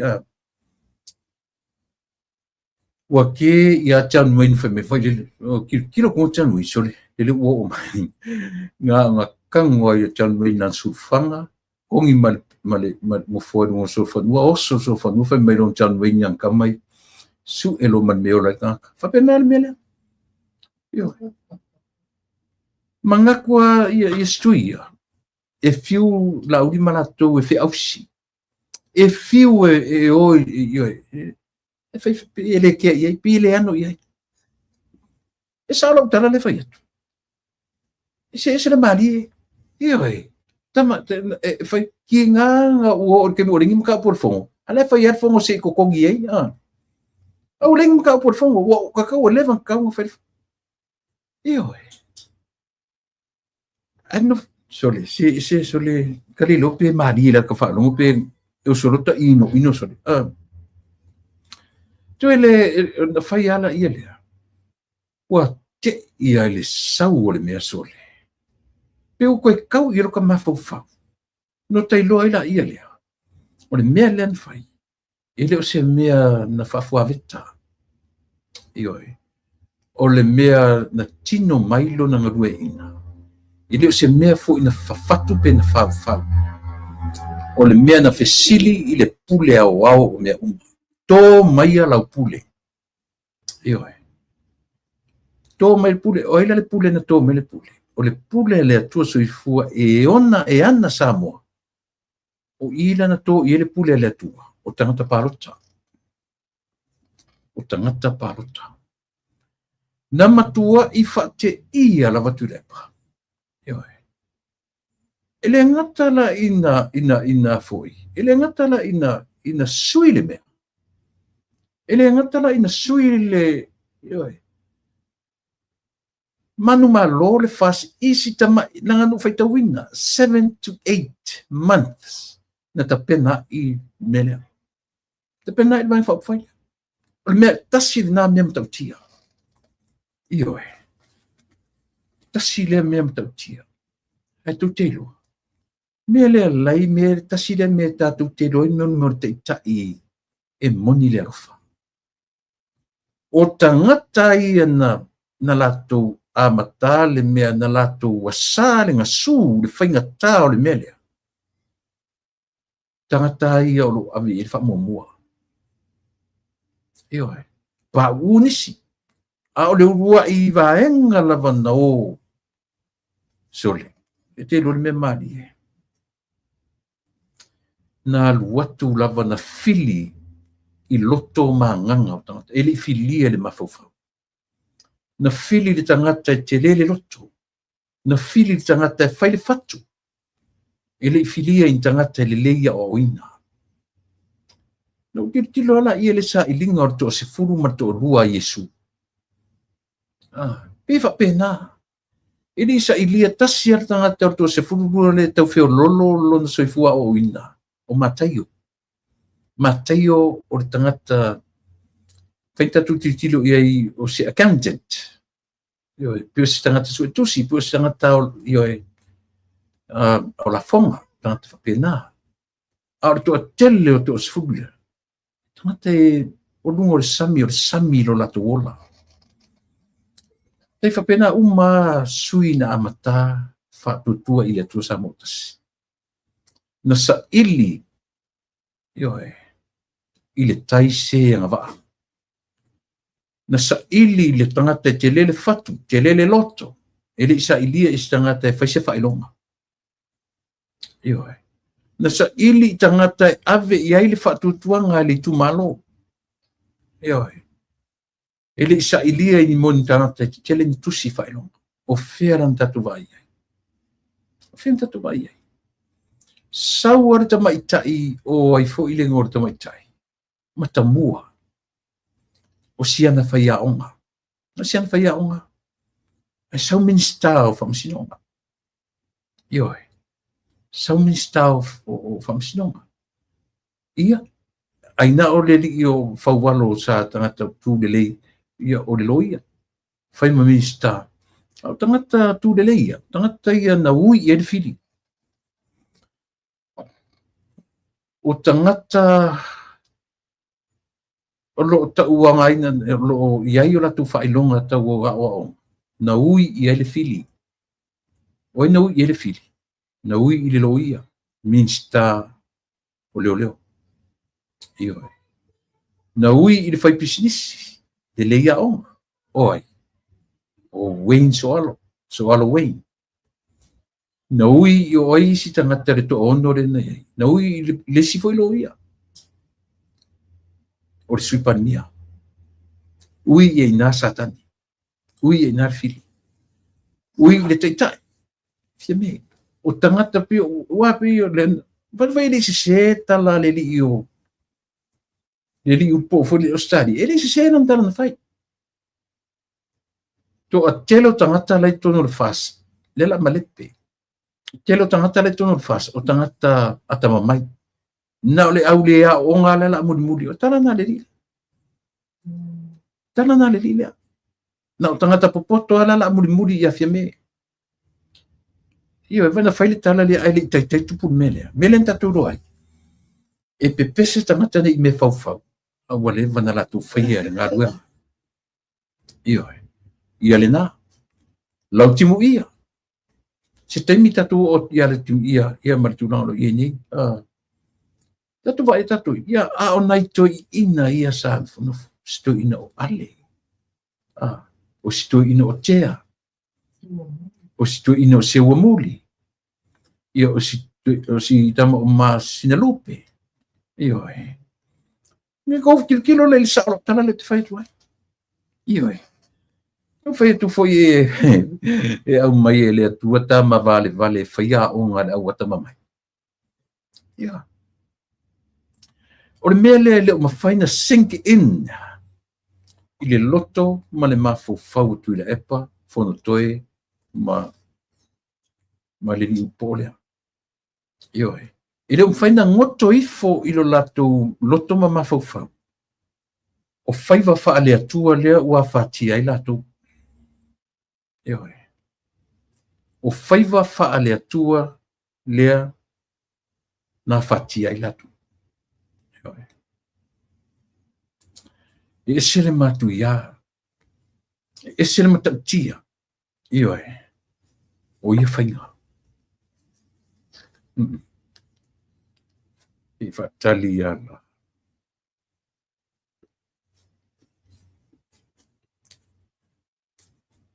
talala talala talala talala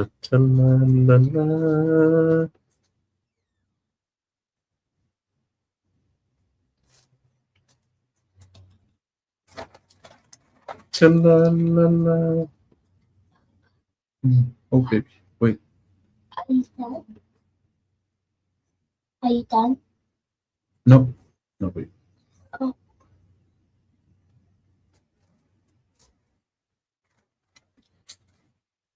Mama,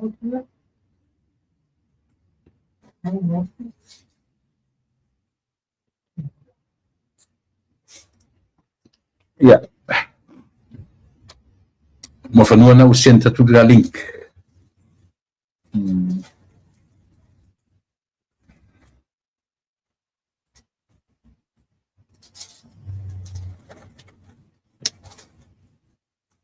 Io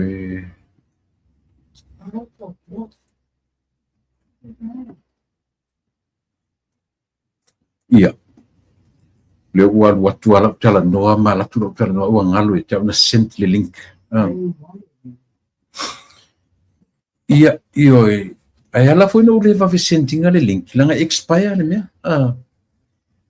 Mena le ona u fa fu le taimi terapia ngai ia se taimi le ua tal tun taimi o tau ona o mai tatu malo ia ile le fa fu anga ali tatu tunu. Ia pe va ngana o te loa pe ke a pri ila utara no ile mta pula. So le man sa wal malo. Tura mai le malo. Ai sau man fainga fo, o fainga fo. Ele ngata ina fa te ia tu le epa ile faia ina fa fo se. Langa me fa fo se i le mafo fo sa mo. Matua te i tangata uma. Fa te ia o te periton e o foi ani sila ma Australia ia la to e. Fa te ia langa fo i o nei tangata i tai o tunu. O pe o fa solo a to tu e fainga papa stu. Yo. Pe o tau taratasi e ta malo i mei. Ia ole na. So ole mena fa te ia i tu le pa. Au mai ile wi sau tonu mta momo. Asau wale mea tai number. Tai tutusa. 25. Ia na su e role i tangata na su. Baila tātou sama. O i na tele foi tala le wali e lango fe mai na ala na malor fast on of your me. On of your me. O tola auri le alu o mai fia me si draw to tangata le tu. Ale lawan tutu wato tira matum fatu le ai tatu tip pemva mai. Sau wale trip, sau wale folonga le. Ua te ia. O fe o tuala na mo interview tu le pa. Ale tai numbers. Na mo interview tu le pa mali pipi tuala. Ioi. O le manatu ala o tulepa, o ila anofo ai petai. E tu e saua i sauro, tu watu iai ma le tui parimia. O lono winga. E le avea i tui le epa se sui parimia. Ioi. E le avea i tui le epa se sui parimia. Ia, le asuela sau i fa teni ia fa pesia nada. Ioi. Ia, sa mo le ua tonu mai tatu paangor ni fiafi. Sui fo manuia, ma lor fo lau manuia. Ioi, ia ua le tala noa malu le tau tala, ia ua ngalo na senta tu kalinki, tau ia lau tira tu teimi, ia tala te ngai. Io lea, ia whaftai ma lor le ngalue, ma lor le fo lau, ma lor le tau atai, lor le ma lor si fi au mga luenga manatu, sa e fiangai fo infi au mga luenga ia le labo tu lo marita temi e fio mai su mai tar mai au i le ta platform nei ia e fatino ai fi au mga luenga masani o le ta tam fai longo puili isa mo malana fa fonga anga ia e message tiu te mafaiva ia o le vayaso mane vayaso sa no ia fatar fo mai i lo tatu wat nu man falo. Ia, whaopopo te fwoi lau whatalo fwa umana iai tu le epa. Mā lor soi fua maua mā lor le langi mama. Ia, whatalo whātu ia tātou pāanga māsani. O tamam tina mātua o sunga whawhiangainga mo lātou whatua. Ia male mamalu le atunu o lo maua male au nanga si ufong. Tai au fau po li lupe whaneli. Mā lor tu le epa tai tonu ai wha levana tu le fwoi le nei. Nei asu. Ia. Pea me masani turi tamo e mai lava taimi mai o lenga benga. Talo fai. Sa ele ofisa pe sa ele fale. Ta le ofisa. Sa ele ofisa. Ya malo. Ia wa le wa so rulu o to. Ia le wa nga to tonu ngale mure vai aso fainga luenga mo to. Ia tu ia tai auto ruana ia so ia e malo fo i le weekend. Sa le. Ale nga te le tu la epo. Le uma fo le nei masina. Fo i lale naso. Ole fo le nei masina. Ia le lato sa tina. So atu ai lo ma le whailonga ino tato tuto tasi. O mātou nei New Zealand whailonga ina aile whaata waina o le ngana Samoa. Masina nei Nei o mātou wa ia whaata wa ia Juni. O ia Juni. Ia mātou ia e tala whea ngai ala ma mātou. Mai se ala mātou mtanga ringa. Wa o le taimi tonu fo ila lea. Mātou te tawalunga o ma mātou mea le fu o Samoa. O mātou masina fofa unga.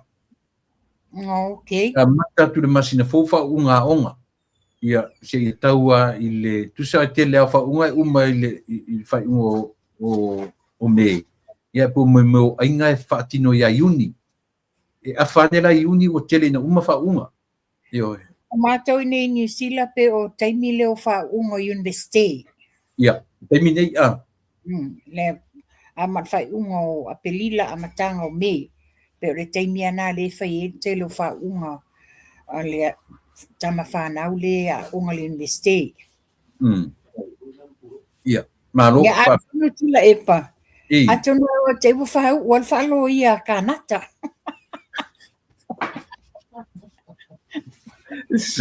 Ele i whau wanga kamai.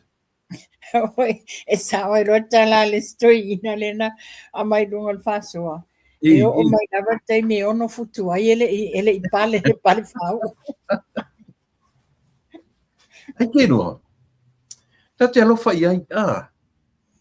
E tate loa tua ia na pokalame ma na mata putal no ina ma na fesilia fai. E vai ale riso. E alu i ta inga. I mea tonu ana nele tupu ai. Alu ta inga. O ai lava e sau e mau ai le mea le apulotu a kanata. Ia ina foi la e anga le savali a kanata. I sere. Ar mela le fa fa la lo le omo fukua. Pa mai stoi ina.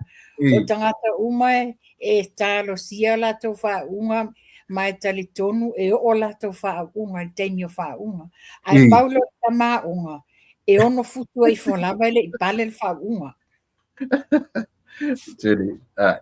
Ia, i te va pe mai ua ka ai ke koe pa i se taimi. Ia, tu me sili nau e pa i mai lo tātu nuu ma whanua. O mai tau i auto. Wa matan malulu mato. Wa matana malulu e monia o le alavae ma o le masele ne ya mato o kinani.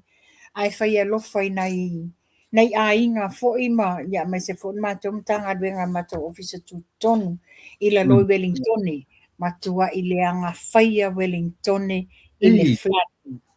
Matua i le anga faia Wellingtoni. Ia vai anu wa. Well, not Vaianu, but it's just o le leanga lava o le tau Se o manga le telo. It's in history. Le telo le timunga. O le telo ta avale i la loi Wellingtoni, it's all floating base vai tafi.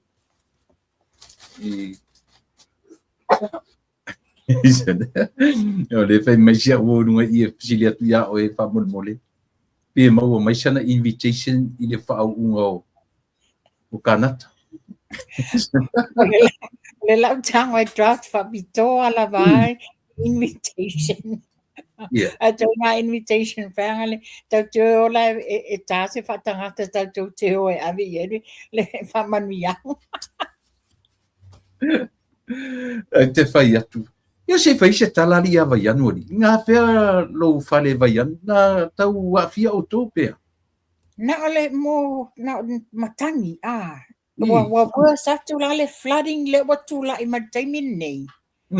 I ia Wellingtoni. Ele ia fia le ia vaianu wa linga ese le i tulangi na hangianga i ele matangi o le wate le a fianga Wellingtoni. In fact ele nga Wellingtoni la o New Zealand atoa wa ele a fianga. Wa ele a fianga New Zealand atoa ia fo i timunga. Ma toa i timunga te tele lava le mele na tupu mai. A le fo i mai tau mai whapena fo ina malolosi o timunga i Samoa. I le taimi nei? Last week, ta te tele i timunga pe fo matou nei. Wellington e lava ia lai matua i leanga whaia le tele o timunga ta whianga. Ese mai taimi o vaianu, Ese mai taimi o vaianu. Ese mai le taimi o vaianu. Ne mo whai ngoe ngā whaia vaianu ori mo whanu. Ia, wā ta ilo iai. This is what the meteorology people o la tau ia rea te whai ngoa ina ia. Ai o ni vaenga o le mea whiangia ia savili mamatangi malorosi. Ia na mawaila i o ni alphabetical le form apaingi noa. Something like that. Ia, malo, whaftai. O te tau mani o leo te tatana o tue awea tala no i tua le taimi o le. E ele pata upule a mai le palau vale tu ina le ua piu palau vale i le safatarona lua ma le taitai o ma le latu whaipule. Pe ua i le tu ina fo i le me o tufanga tupe ma le arugesi o whaipule ma tūlanga whapena. Ia tatana noa i le ma e o le neito ina. Tula epa, pe fo na ta whasoa mua ai o le whaipule malona i tū malo. E lea ia ina ele HRPP le lato vaenga whai. Mai ele pule ai tula epa. He can be the leader o le vaenga whai le HRPP. Ai le whapela o i o taitain na au leo lana pule anga i tu malo ese.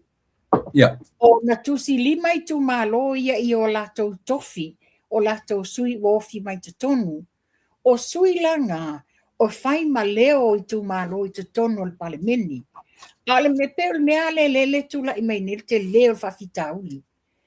Pewa a vele o mai o i tu malo nei, a vea tula e pamtaitai il vaenga whauwhai, wa whaapea ila ia o ia wa pule i mea uma. Le whakaitai inga le leila vale wa tula i mai mai maunga tolu.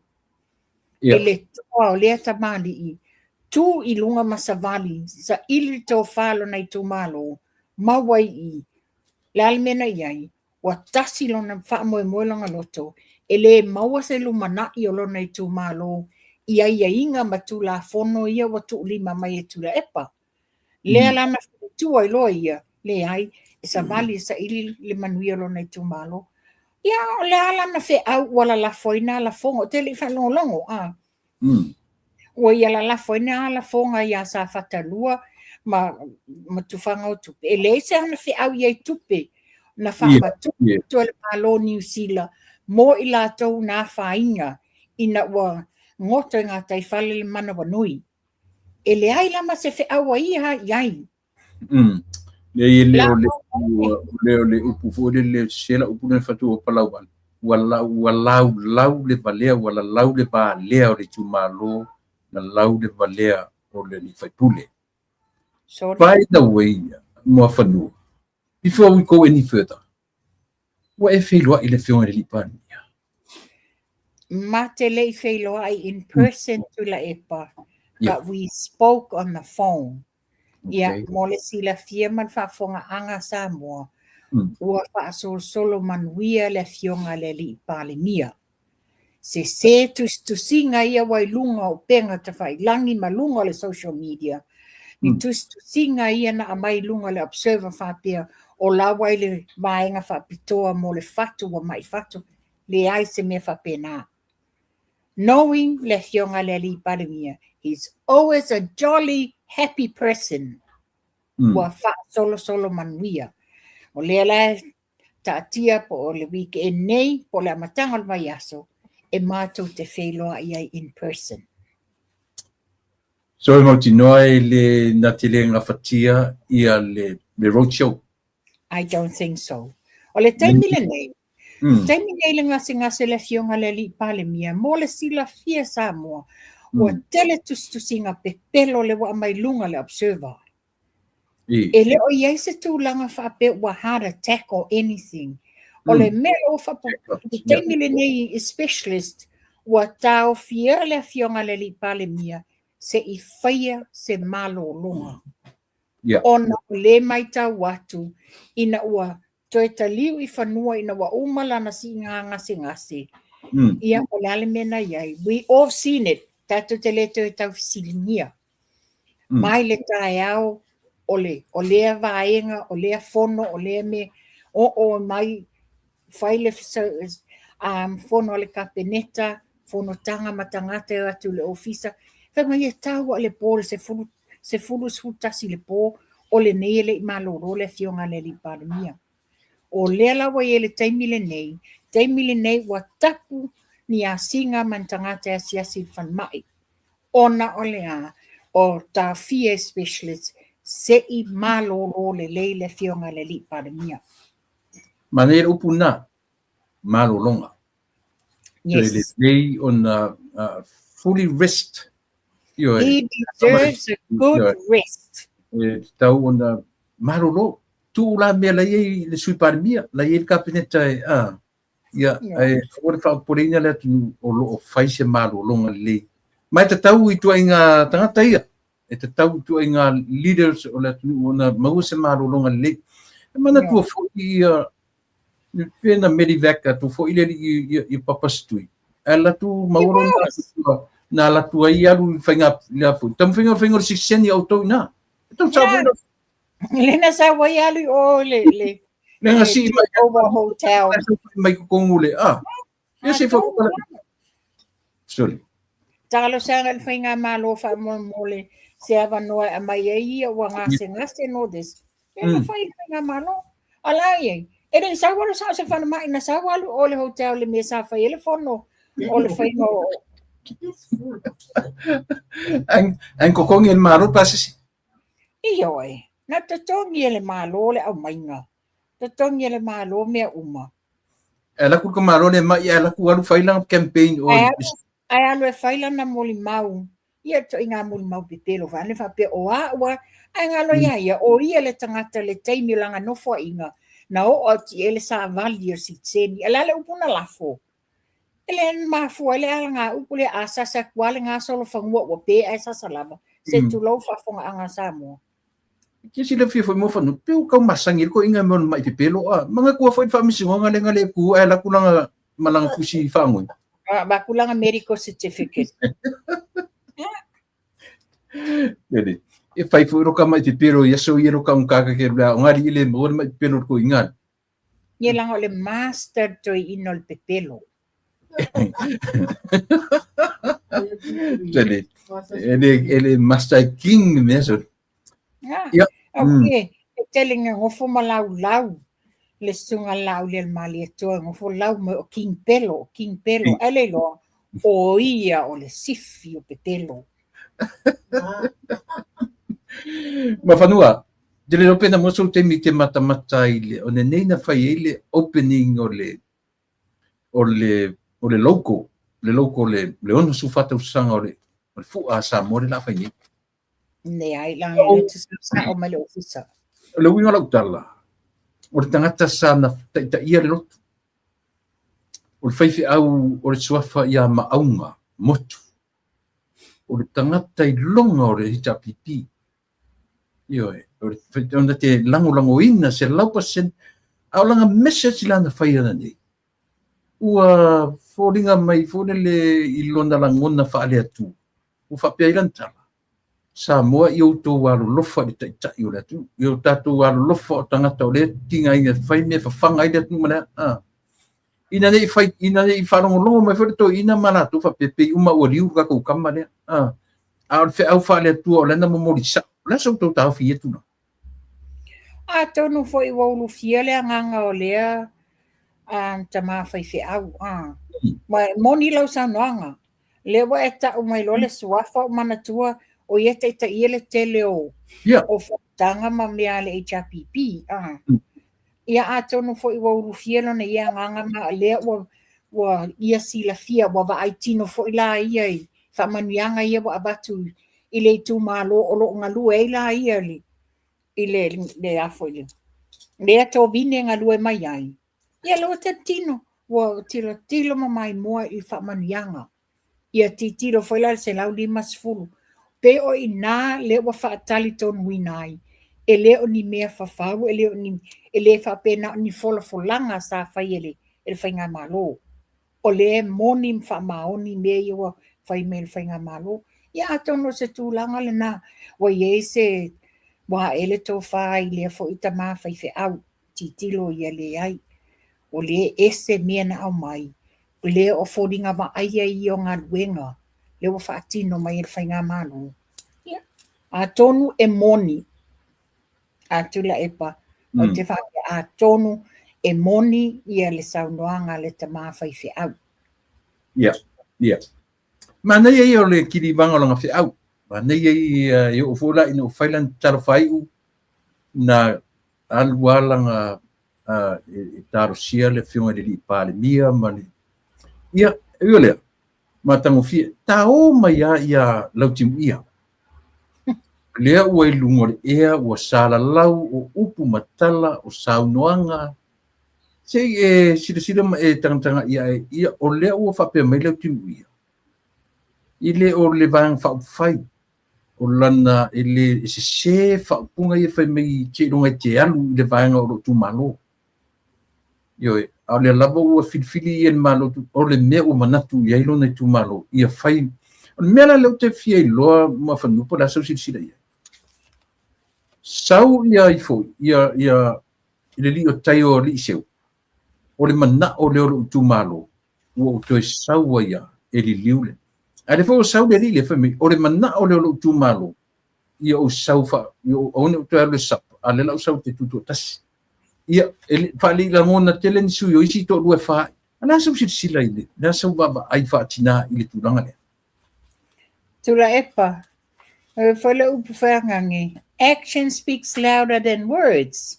O le tofi, o le sa whai ma tofi, ia tai ali seu. O lo o tū masavali, asi atu lea nuu, o lea nuu, o lea nuu. E te leo whalongo lawa i nisi o le tū malo, ua o atu se savalinga lau timu ia. E whai se lau te sila whainga.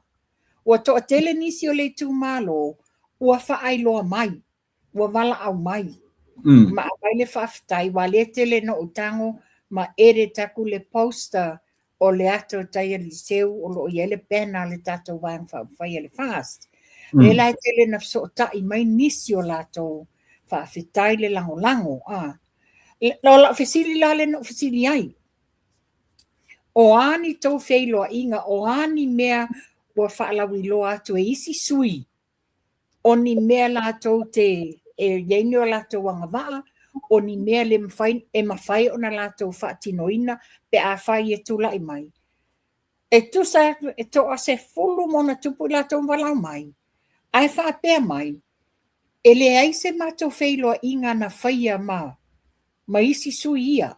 Ai pau leo le tangata, o le tele ina asi solo i mafutanga ma o ngā nuu. Na o taia ni seu. Lea foi lai moli mawina foi lato. O lato uma ua look forward e lato te whaatasi le aso le whai ele road show. E lea, o lea lau te whape atu la ia tula e pa wale wo whalonga. Ua ave se la e lau timu ia le mau lea. Whapea e te le alu se vaianga whai e te maua le manu e moni. Ai a e alu la le tuto atasi. E le whapea la sa atu le manuia, wao ai se a, e le mawhai a whapea tula i meri tuto atasi. E le mawhai e tuto atasi, either one tai fono, or e code share le tai fono, mai la toni. Wa foi la lingei, e le se me maua tuto atasi. Ai o le vaenga lea, o le alu le vaenga le i le whainga malo, o lo o tele i nā le whamanuianga ma sawa i nā ia a la fua, o mea mawhaina watu le whamanianga mo le tumaro. Lenga tele nā mo whanua ar teimi e tala no ina i mea ia. Ele aise ava no e sau whai ei tonu. E li poi ai u, e li poi ai li tamau ainga o le tunu. Ele o maua la ia ava noa na. O le nā tonu la wa, man tua whai la le tato wang whai ale fast. Lea to tele i lato, e soa lau pule ai la isi sui, isi tofi ma isi, na i loe la i o le me ma whaina sosoani mo lea vaenga o le tu malo. Ia e tu totasi, o i te whaso i ai. Alo ia whala e te alu, e se te inga o le aaluanga i ai. Mai, o le tala le whapea mai se le whapunga le se lunga i te alu le vang whapai o lo filofia. Manui o le atu. O le na te whaaseina, le mea sa na whaia i le no whainga mobua. O whena ye. O le hicha pipi, e manini wa pipi. Ai na te whai i. O na mawhawhaunga lea. O i le tu malo. O i le lufilufia. Ia le o i le mawal manuia. Lea na lenga sau walu le hicha pipi, le fast. Ia la meno iai. Manino le whawhonga anga mal mai moanga sa mua. Na alu ese la va o mama bea 5 taitaina toi mai ia. Ia. Wa le la wole alu to ina ilungo o lana sap alu sa fatuto tasi. Masalo ia waile o recognizing of i le parlemene se sap. Ne ala se ke mi mai mo fu la le sap. Asi lo le alu fatuto tasi. Ia tu la ia. O le wana ave se ina le mau whapea e te le tau walu se vaenga whai lo tu lai e maua se manuia no des. A e titilo whala iai. A e alu la te tu totasi. E le mawhaina le mawhaina whapaleina whamanuina oi ini to finga. Either a mean star po se sui mean star po o a lava ni to finga iai. O lea la, o le tu o vaenga le e a fo tu lai mai. O loo wha soa uma maenga o Minsta e tuu iai ia whai pule fau wha sui Minsta. O le whamanuianga le tulanga le na. A lena te avise se ina i le tunu. Le si me ta ua lava mo fanua. Langa lewa pi i tia tangato rei ta pipi mo toi whamei nisi. Pi manai a toi fo isa mo le teimi fo le tu sa ua tuto tasiar suia me le tu malo. A ie loa. O ina e slow wale development o le tunu. O vaenga fa ufai. O lato mea e o fatu le tunu. O ina e kampitia ma vavere development o le tunu. Ina o te tema na mai i tangata. Ma fanua. O le o ena te ina lo tutulangi. O transactions yo te whanongo te le miliona. Ele leila ngai te mana number company na te le lose me tau nusila. Na se. Toila epa. O te le matua se ingoa. Ne ya le sa ula ta vale tutuli mai le tapo kalami. E koe se fulu minute o tau nu mai. Ai sau se Texas e tasi fo yo supporters ale tatou ainga fast. Whapea mo whanua. Fe le pisa o tangata anga i la fonga a lautimu ia. Ia ma lewa lui atu le tautaiae i le tūlanga la lea o le miliona i mea whale. Lewa ei nisi wa mai la tō mau ia lasi la fia me le po ni me o le whale o olo. O lasi la fia mai tue i le Minsta o tute le nā taimi wa tele le mau lave. Ai whapea mai la le afo le whaailoa mai le antangata lea. Ai ngalo ia o tau. O yeise se o tau o manatua. I le taimi no ese le minority a fia me ma le vaenga lea. Le i leva ai malaia lo le fale o lautimu ia. Really?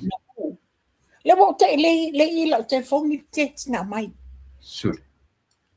Le whape mai, o le wata wa tā ngā i solo ia whamtalanga mamia, ai le ai masesi o na manatua, ina ua o ese le minority, le taimi le loa i totono le minority. Nā lai ai le whale o lautimu ia, na mua ai le whale.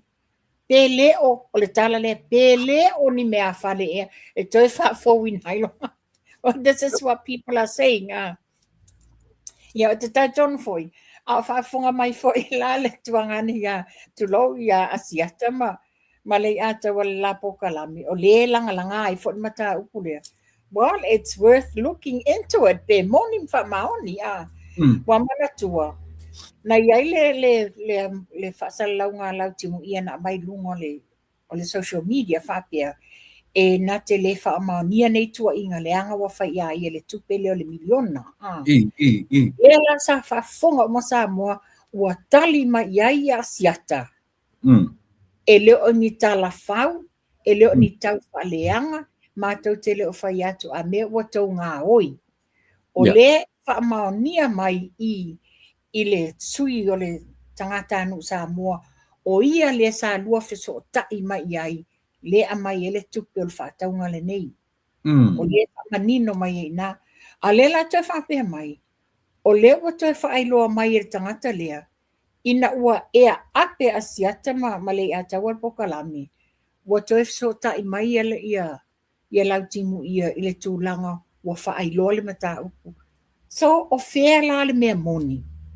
O whea le tau te la lafia i manei mau mea. Sure.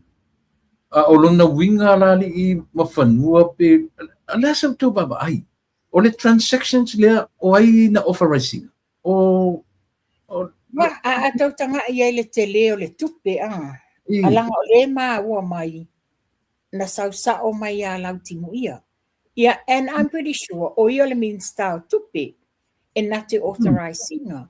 But then given it's such a big amount of money, e ta tau lava langa na ko authorized ma le fionga tamai tai palemia. Kapineta. O tila fia ina. Ma o le tūlanga foi la lea, na pāsia le nei me te tono al kapineta. how come o lo ngungu mai a fai pule po e sa min star le nā taimi. O lona winga o lau tala mo whanua e te ena la na tala le whai mai e le ma whai na tupu mai le whai no na whai se me le whai fu i le malo sai ai na latu sai nia se seki whape. Tula e pa o te whapea o te ena. Mana tō foi. Sai ei foi na lu ngala lo foi ia lau timu ia i le taimi o lai te tonu o le. O le taimi o lai te tonu o le. O le office wa. Le tau su atu lau telefoni o lo o iai se text na sau mai sa moa. Ma pe iai foi nisi mea o lo o iai le tūlanga lea whapea oka. A tau tala noa mai tau te whaafōlinga o tau o ni tangata e tau te e ami o tonu a tau a foi. A tau tala e whai mai ai o iei loa tuai. You are all snakes.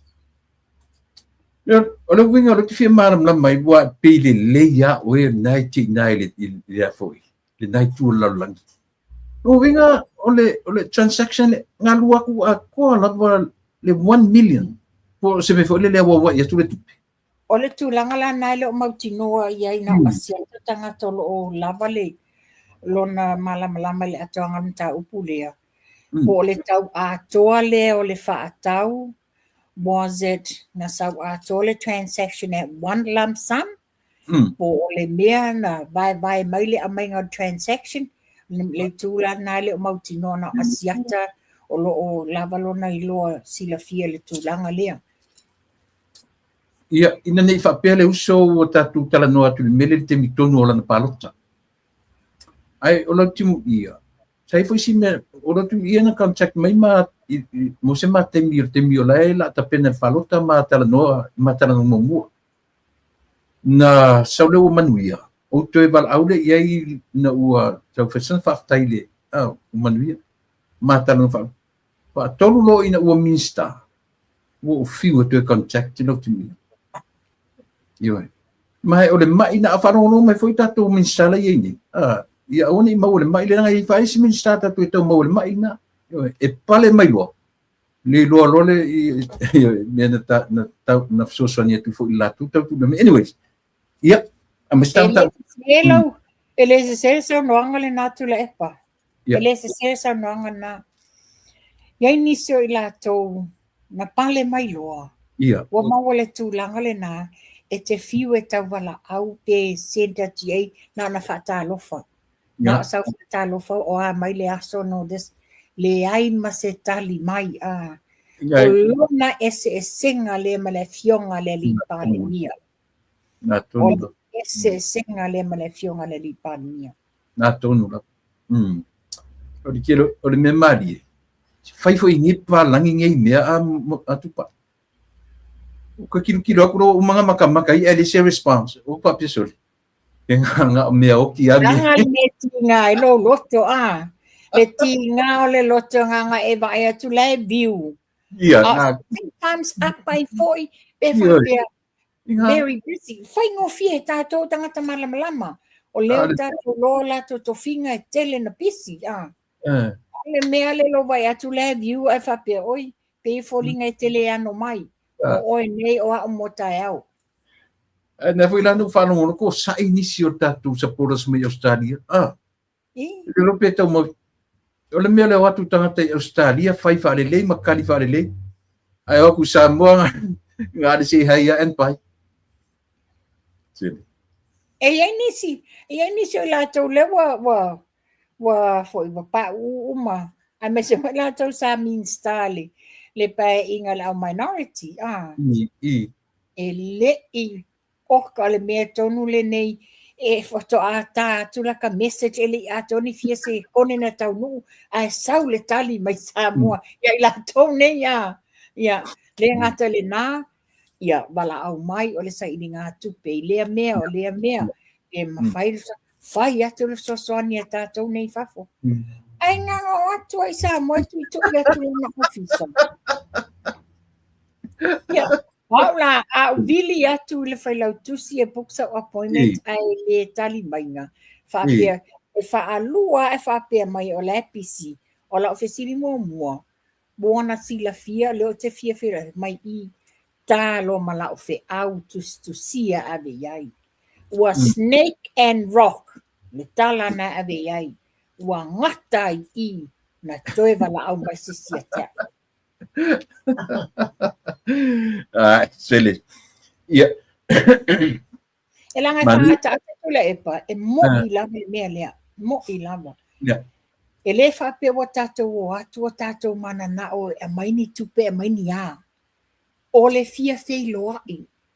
Fia fei loai o a mai, ia o le hale tu ai ngā duenga ma, you know, e tate wha soa le ngā duenga ro I ai lātou. A le mele o le fuli tua mai, langa le me ti ngā o le tau tala sa o mai. Ia o le afula le nā, ave e le fe au tustusia, o snake and rock na e toi wala au mai. Sele. O le te wārongo, le mali le tala le te whaitau o pi esa. Ni? Tula e pa mo whanua. Ai sola ia minstau ti nam tama I ta I marta vale am tanga duenga. Ave mai e sa wa I. Ai sui le vari le lan mo. Le tamo le ata langa aia. Le tamo le ata, e o ata tā lango le, e o ata tā lango langa laptop, e mai, matoa ne I loa au whaasino whawhia. Sele. Aru marka vale le maro sui le lang mwanga le lang. Sele. Ia, miskam ka upinga mafnua ta toe. O tusa, vai mai tula e pale mafia fior tapenanga, O news ne ia ta walena le o le vai aso le na tea, ia te langa I wa umana le tūlanga leo. Sau aku e whanui kakin. O tūlanga leo le asia o lau whanua sa mua le milionea fo le bilionea o Ted White. A le whina ale se ai tala I nā whai mai oi o le waalele lea le vale na whape meri vek mai le fionga le li palmi. Le na vevesi ai wha mai o le vaan tama whai ata ti whanga Matt Damon and all the se wa tele ai tustu singa pe pelo la to ai e se le mana I o le sauninga whapitoa na whai le na saini e le fionga le li Mingstar le ngā matua ia ale I le memorandum le vāo sa muama ina ia pui ai o tātou o ngā sami. Amerika. Ioe. Ia wa o le bilionea na le sau mai Amerika. Le wa soani I o tātou tapenanga o tula fono lea. He's very much into the ocean and climate. Le o la wam whaiena I soani mai te toni o le pui tu se fitus full milionan whaanga e ngā luenga whaasau ai o le sami. O lo tu lai mua la le fausia ina o mo whanga pui o le ngātai whale. Le lai ele te whafono le tau tapena ina tatou whainga malo. Ma le si me mana ia tula epa. E se le mana ia le Australian Education Program. Le na whai le malo Australia te tono Samoa. Le o ina ila leo le tua to mai o anga waa ma yati na ese o tama ainga Samoa mo tangata. Le whape to spuru fitu nei o tau sanga talu na whaile so tau au lea le vāo Samoa ma Australia. O vaenga ta wala le o ina ila le Pacific Australian Skills. Ia o se fulu I lato le na whamania ina I o lato tu spasi. Ia o le vai aso le na te anei na whaatawa ai ma ona ai le legacy o le late sungal mali toa tan mawhili le lua le ao malo o le na whaatua se matati al funtanga tele lava a le Pacific Regional Institutional Meeting a le au lotu Pahai Samoa o le lato whaatuatua ina nei Samoa o le whaama maluina leo le tofi le ao malo o tuk malo ia le sunga mali toa. Wamantua o le sunga le li a le mali toa o ia leo le ua ita ia lo ia lo langi na tania ina le whaatuatuanga lotu Pahai Samoa. Lea la ele lato no fuanga tele te lea le lato no fuanga le lunga I a fia malu. Ma ia yo le no fuanga le na e te titilo manga I lalo le manga ia le whainga. Tu sala vai aso le nei. Le sa tu moi to tele o tangata le o le whatutuanga le alo tu pahai. Le ala to ta whai ei whaalo alonga le tunga mau le the late Maria Tua I Mulino. Ia ma ko ia la to fuanga te talo. O mana ia yo nei o le wa maliu mamao mai a mai isala elu le au pahai man isi no fuanga lalangi e atu isa moe to se fulu lua ia tu moto Pasifika sa fatasi tuai fai over Marcelau fitus full tangata sa awai ele fa soa inga o to mai poto masani o mala malama fa maunia ngai ele fa itulangi fa wa malole nei fa poto tonga ia o saule le wa fa maunia mai la ele kapeneta mantua fo le mele le sa te putula epa le tele na ve I tato mga benga fa vai taimi ona wa tele na watu nei watu le ofai pisinisi nei New Zealand ma stadia o watu nga isa o ai no itua recruit mai le tele o tangata e abe I nga benga fa vai taimi ia man lelo ia se pata le malo o lo na wa tupu mai pe fea pe wa faina tu lo fa fonga anga sa mo ile tulanga le fa sa fa aswa ba mo o le tulanga I tango fiele tulanga I tau tamaitai ia po o fa misa no this ona va belele a apa atu o company nei na mai tangata fainga luenga nei ile malo ina ia fai mai se lato sao and yet ele ia se pata le malo na play when they first went to Samoa esa ili mai tangata fainga luenga nei mantua le taimi na watula I mele fainga malo fo le lua o lua tasi o lesa walua I Samoa ma hand carry le tulanga o tula fono lena fai ele su enga I nei ea foi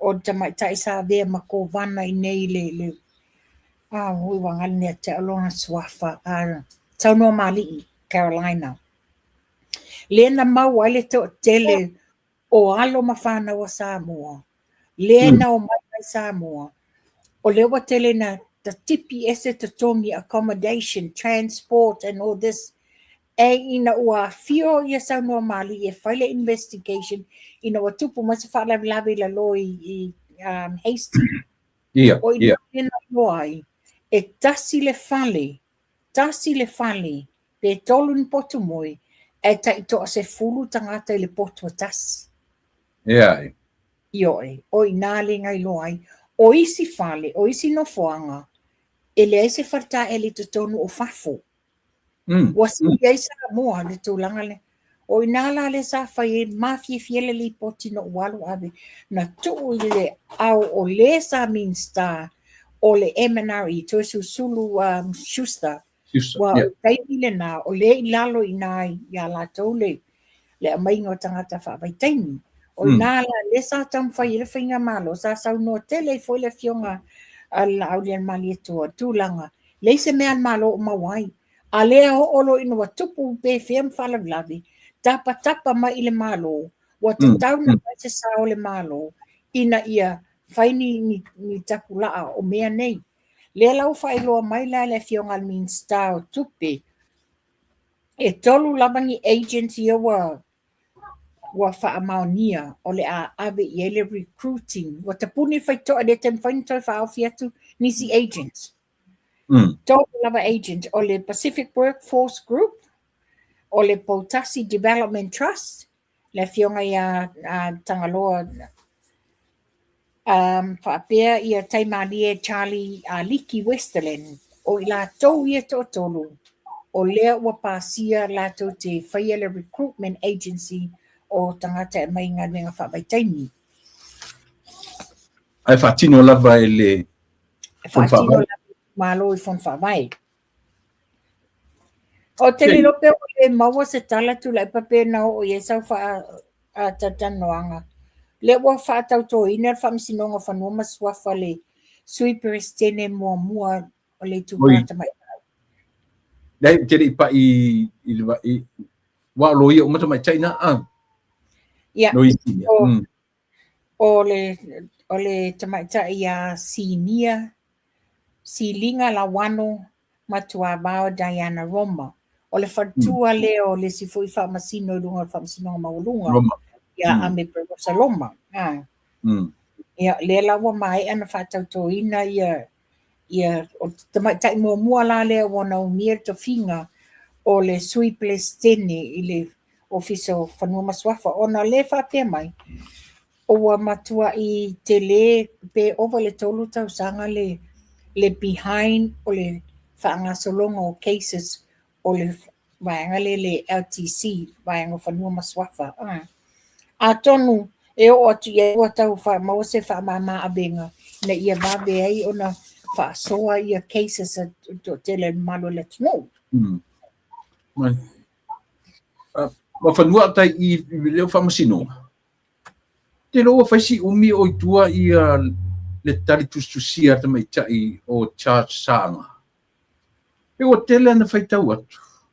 E tele ina sa o le taita lea tilo.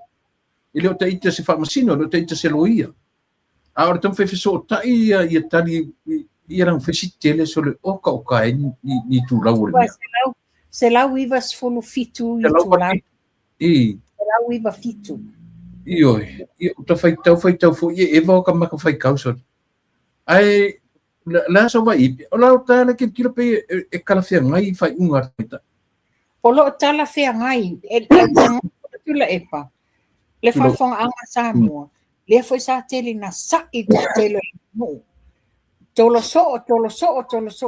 E leo se mea whai ngō fie, leo se ngā luenga whai ngō fie, le toe foi o le fionga tamaitai whamasino, e toe whaalongolongo, ma titilo uma, tali fesili, aloia ma e sa whai moli mau. E leo se ngā luenga whai ngō fie, lea la wai e whaita i tasi uma vaenga ma tusi, a uma na tusi tu e tama, o lo o mai manino lava le whai unga tamaitai whamasino. Ai, o le tūlanga le iei tula epa. O le sa iei lau tustusinga. Leo whapea mai le HRPP. They are willing to appeal the court case o le sa idinga o le amia tonu. O le fasili lea, how can you appeal? There was no party applicant either Tula Epa himself or the HRPP. Aua to te whasese ina le atunu. It's just because o lena saole tau palafu to te take part i le keisa whalea lili and you think you can do it again. Nang le na. O whainga nā lela whaini fo. E oe intervene i le keisi lea. Exactly, but le whesiri la. Tula Epa, you didn't even submit. You didn't submit from the beginning. Wa fia masina o whai mele case. La le mena e le whaasala vei ai ma avisa submission oi wangalo si ilo lima. No, like you always think that only you knows everything. O le tawhisiri la. Le wa tele na sa ianga le whai unga le tamaitai whamasino. Ma whapea mai. Ia o le wa te eo tua ilu ia le ala o ele o se su enga po se whamasinonga ale hit and run. Ele o le mea nai sau muli. O le mea tonu ale leo mai e whasese. Ona e mumusu e le hit and run. Mua whaila le nei. Ia, to a tele o tau o lela tau molia i loi i. Ma te whapea mai le tala tula e pa ilana whai ilanga lai na mai. Ia, o ke le whai kau i lei unga. Whawhewhea langa e alwe whailau apili. Whawhena alwe whaile apili pia whai te le whaita se tula e pa pepelo fua. Sa o ai lo le saunoanga. Whaini o fuwai o tau pepelo. E te sila fia fo i ma whanu. O te leo li poti leo. E o ai lau kama mai e alu whai kau, i wat whai kau. E au te tā, e longa a toa lato whai tau ni. Se lau varsu fitu ia pages ia se lau i babalo ia se lau va se lau va fitu mega o confuse tanga se lau va fitu ia tipi o tanga vai malato se lau va si vanga so ia tai lo epo fe ai o le tele na le fe e o ia tu le epa himself de ke umango fai kau na le mau tu langa vanga le o le hearsay but the actual fact is they just touch the surface o le fai unga te mai famsino. The fact of the matter is ua le whaamaonia tua inga sa tua iai le fionga le li palemia le towhai a li o whatamalama whapea ia whipulea i whai matasua. Pe oi nala le wheitai ai i le charginga. Wa le sa foi le siulu po ola le mai Australia ulu la poto pe se whamoa. Whai mai, ola me wa le charginga ia la uli. O le e charge i lea. E charge lea. Ale tulanga na yai is just because wa mai le fai unga le famania.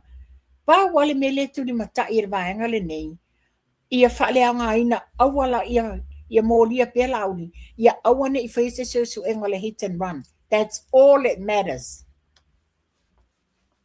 Ja, na ta mai la ia tulanga le tula epa. Oka fo le tele le tau fai ma telo tua inga I le tūlanga lea ina ua toe ua tōwhia le lia siasi o li o whaululu iai le cyber criminal section.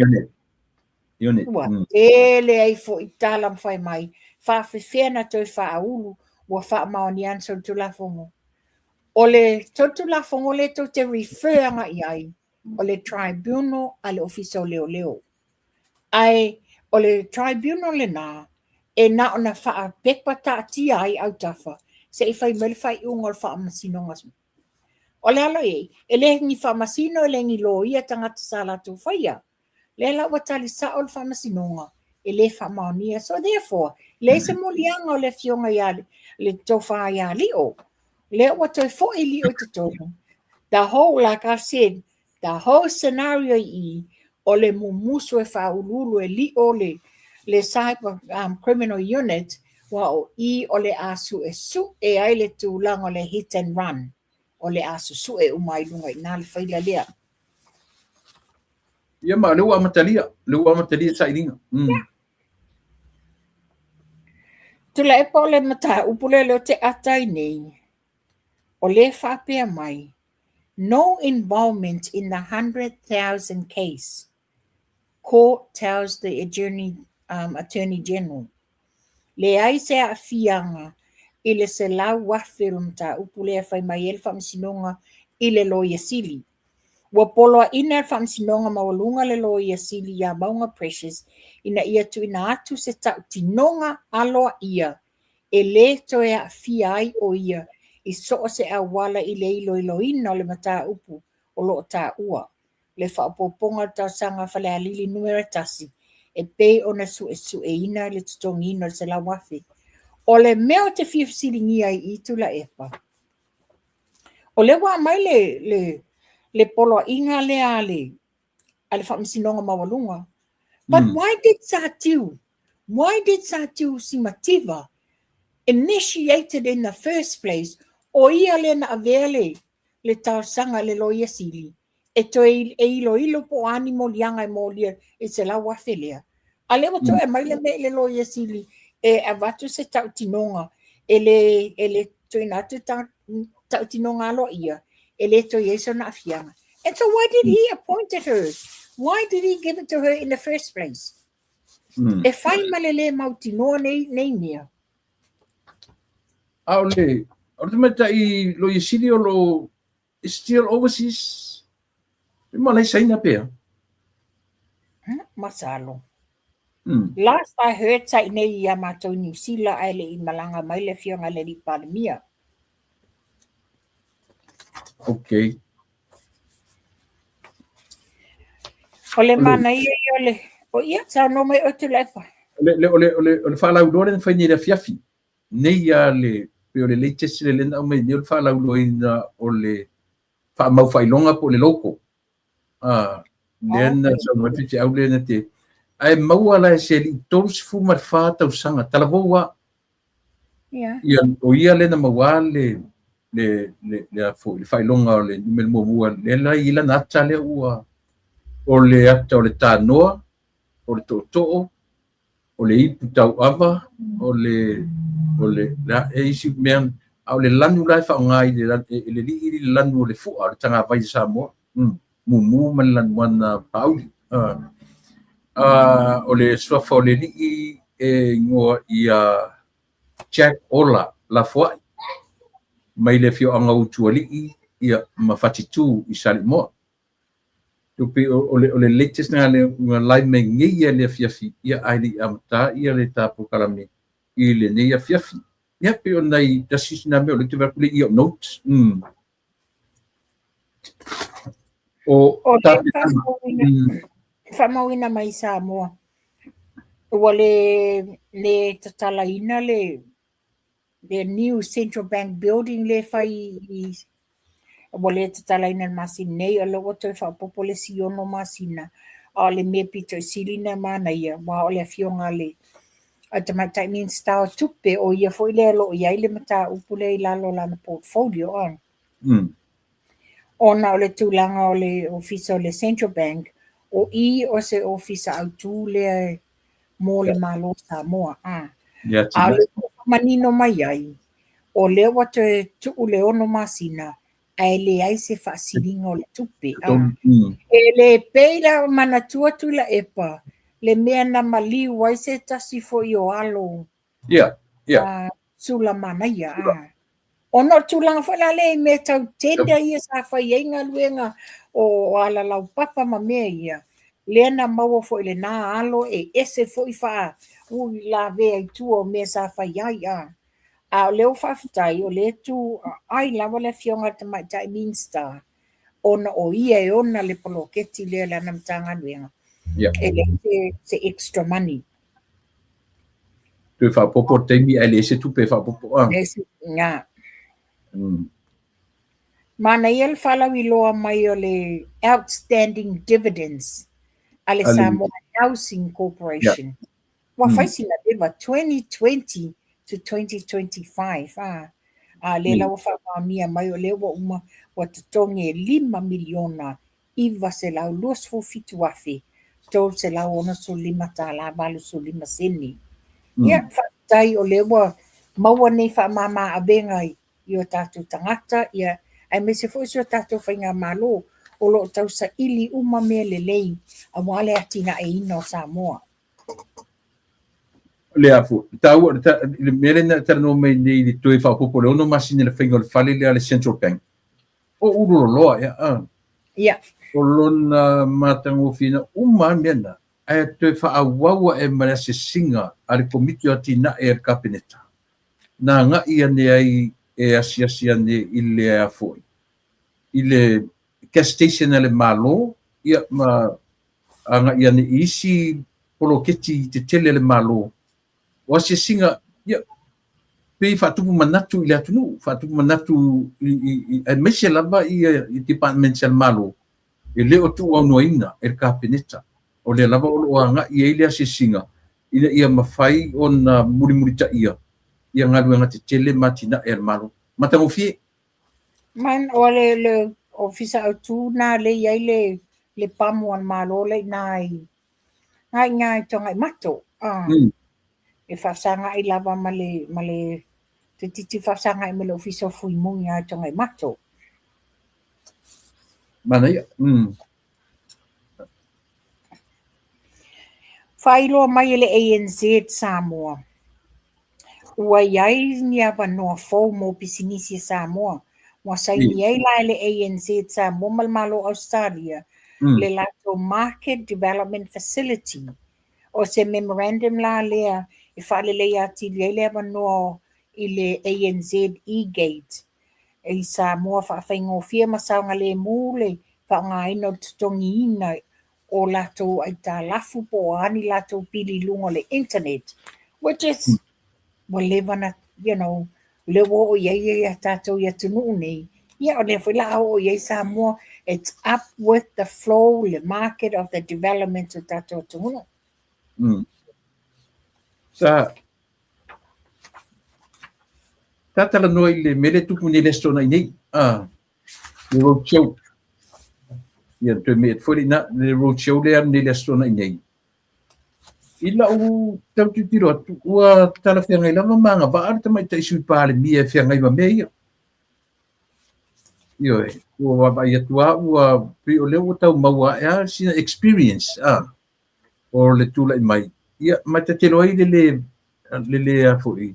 Le le ta ure upu.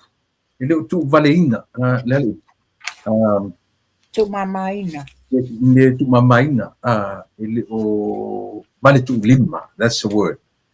Ele o vale tu lima ia le panga le whainga malo i lona i whatonton fo lau mai ia le tu ia le ua ia tu ma nei e o nana sanonga fu ina nei le mele no whatua nei le opening o le loko faule na nei ma nei e ia o mata tu mo vava ai mo whalongo ia le lava ua mata na pick up lona tula i mai o ia o le taitai o le malo. Man to foi tula e pa. E mole el faftai le fionga le li pale mia. Yes. These were the prime examples of duty. Le o fatasi mai le vaenga fa ufai. E o pe ona sa no pe ta pena nei mo atai au. Ta pena ia mo sesi e sawe take over. Ia le sa o fatasi la va. Ia la toi road show In fact, o le fionga ia mulpola, o le sui ka vai lea o le ainga fast, mai le lua o. Nea sa vali lava, I tein na fai e road show. O te tatonu. O lo iai I la tau, pia le fionga al fonga fetalai. Ko tele asu I tuai o lo o tula I mai. Ia o la tau le la tau te langolang sua fatasi mali. Le fionga le sui pale mia o lo iai ni. Ia awale tatou road show le whalawilua le stonai. Ia, ma ia sa uta tala abe le sui tau wā. Na se ta wha malosi e. Wala mai nā? Ia, o tūlanga le e pe no whai atu. Tu a tele la tau le wala au mai. Ona lea lava e whai every day. Ma tu watu le tatou flyer. Le banner le ale fast. Le e alo ia tai e seu. Tu watu lunga. Ia wha malosi au. Ia manuia lo wha moi moi. Whaftai le na mai ta watu sa yesan whatata noanga ma le radio FM mana nei. Ia mana ia fo ile la whatata noanga ma posua. Pesili atu manino le amainga le tali. Ia manino fo ia lana savalinga. Ele I whaatali le me se mea sa tula I masavani. Le fo mana I o aulano tali atu ile la whaasoa ma le observer. Record everything because you never know.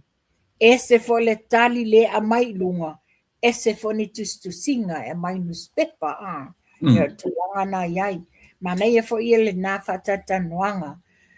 Wa ue tolo pulo utu la epa I le tofi whaodioli. Onga o le tangata songa. O le tangata e le fiungo fie. O tangata tu masavani. A whapete kia maua le manuia. E te lui mea e te savani. O inai lo ai. Peo no whai atu, to tele la tau ia savala au mai. Le lau te fisili atu Ia a oa nisi whalawi loa isi tau sui. Ai whapea mai. Pau leo le sui o lea tu la I masavani. Pau polo le sui le wai loa la a whailanga road show. A o isi sui. Le ima nisi o la tau o mai whain whalawi loa. Ia le momoli e tuel wha malo man whaftai. Tai e seu ia o mamana. To tele la te wala au mai to tele o lo lango. Ia e peila te tasi o bo lena tu mai lunga. E se lo wite tangata e matua te le uru ai le whaongan whai ai. O le tali na matu. Lena au mai whapea. Wa tilo I le saunuanga le alau timu ia lena au mai. Ai tilo o feo tula I mai e nei lau timu ia. E lo tula I mai se a fo se vai nga whai ona o wā. Wa le au le le tūlanga na o iai le a foi le sap. Ai a foi o lea o lo o sau le manuia o le wa tūla i le tofi. O le wa alu sa ili le manuia mo le tūmalo. A wale o e tau mulmuli ta inga. Mana ia le lapata inga le na mai e nei. Ia le ala ta ia liseu ia. Pea na mātou whai atu o le mātou tatalo. Tatalo pea ina ia whamanuia le tua i au tau mawhainga. Ia pea foi ina maua e oe le loto tele. Ia whianga i e foi ma. Malu i tau o lo o batu. Ia ma tele o tau whaaleanga ma tau whaososo. Ai tatonu. Ia whatasi pea le tua ma oi. O lo o ngā lulua foi le tātou ainga fast. Ia maua pe oe le file mu. Maua le toa.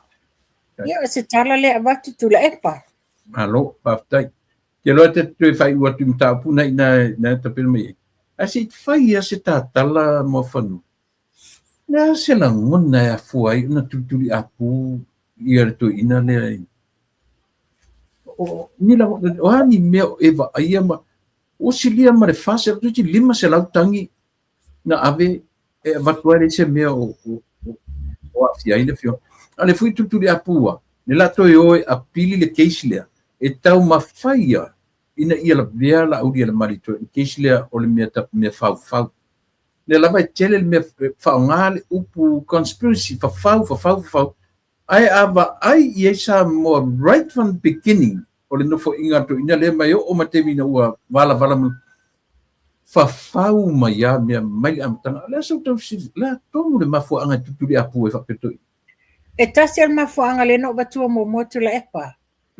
O le tama whai lea ina ia fau uma me ina ia whaapa ai le tūlanga tofi o le fionga le li pale mia.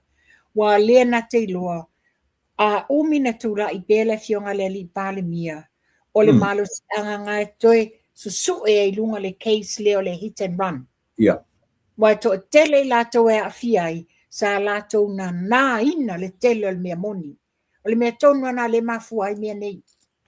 A le a sau sila mo whanua, ina ina whiuti whatui ma le oti o le ministale, ma le tusi a lena mai o langa seini manino, o le handwriting, o eto manatu ia mea. O te whamaunianga le handwriting. Reason why, ona le store ia documents. Ona le lua afe ma le fitu. Lea sa matou ngā lua ai i le whainga South Pacific Games. Lua afe ma le fitu. O i nā o se vaenga o le mata tia mua lea na tupu ia sa mua. Ua host ai ia le 2007 South Pacific Games. O lea sa tenda ai la le whainga o mea ai mo tangata ta alo ia maulato o fisa mai. Na manu malo ai lele sa mua Uniting Caterers. E toa ono i la tou. Nea la toa tolu e ngā lulua mai o le kolisi le hall o le o ngā le Samoa College. Le si toa tolu le sa o iai. Ma to te ngā lulua atu i le papa ngala i marifa. Le sa irfa sa mua te levo. Le sa i te tonu i nā. O i nā la lea na ami mai eila i o hau. Te latu se i o ngalue ina le ofisa au tū la lea le whai mai te tongi la whai ngaluenga. Anyway, cut it short, ina ua mae a la le wha moe lea, wa lua mai aso wha moe le nei. Ina ua mae a, sa whai ele presentation e a mai a loa ia i la ia o mato Certificate of Acknowledgement ai saini ai la le pale mia. I've still got my certificate la saini le saini la le tusi le silingia. Tusale le. Identical. Very identical. Yes. Therefore sa ye for you to singa na wa ai le tusi le na le fa fiti em fa pe mai tula epa o le tusi na tusi nga le pangta ma ave no. That's identical signature later ton o le certificate le a o lo ye fo nisi sa mato nga lu fatasi na ye uma la to certificate. Pe o le me furi le toi tau i ta ba ai ma fanu.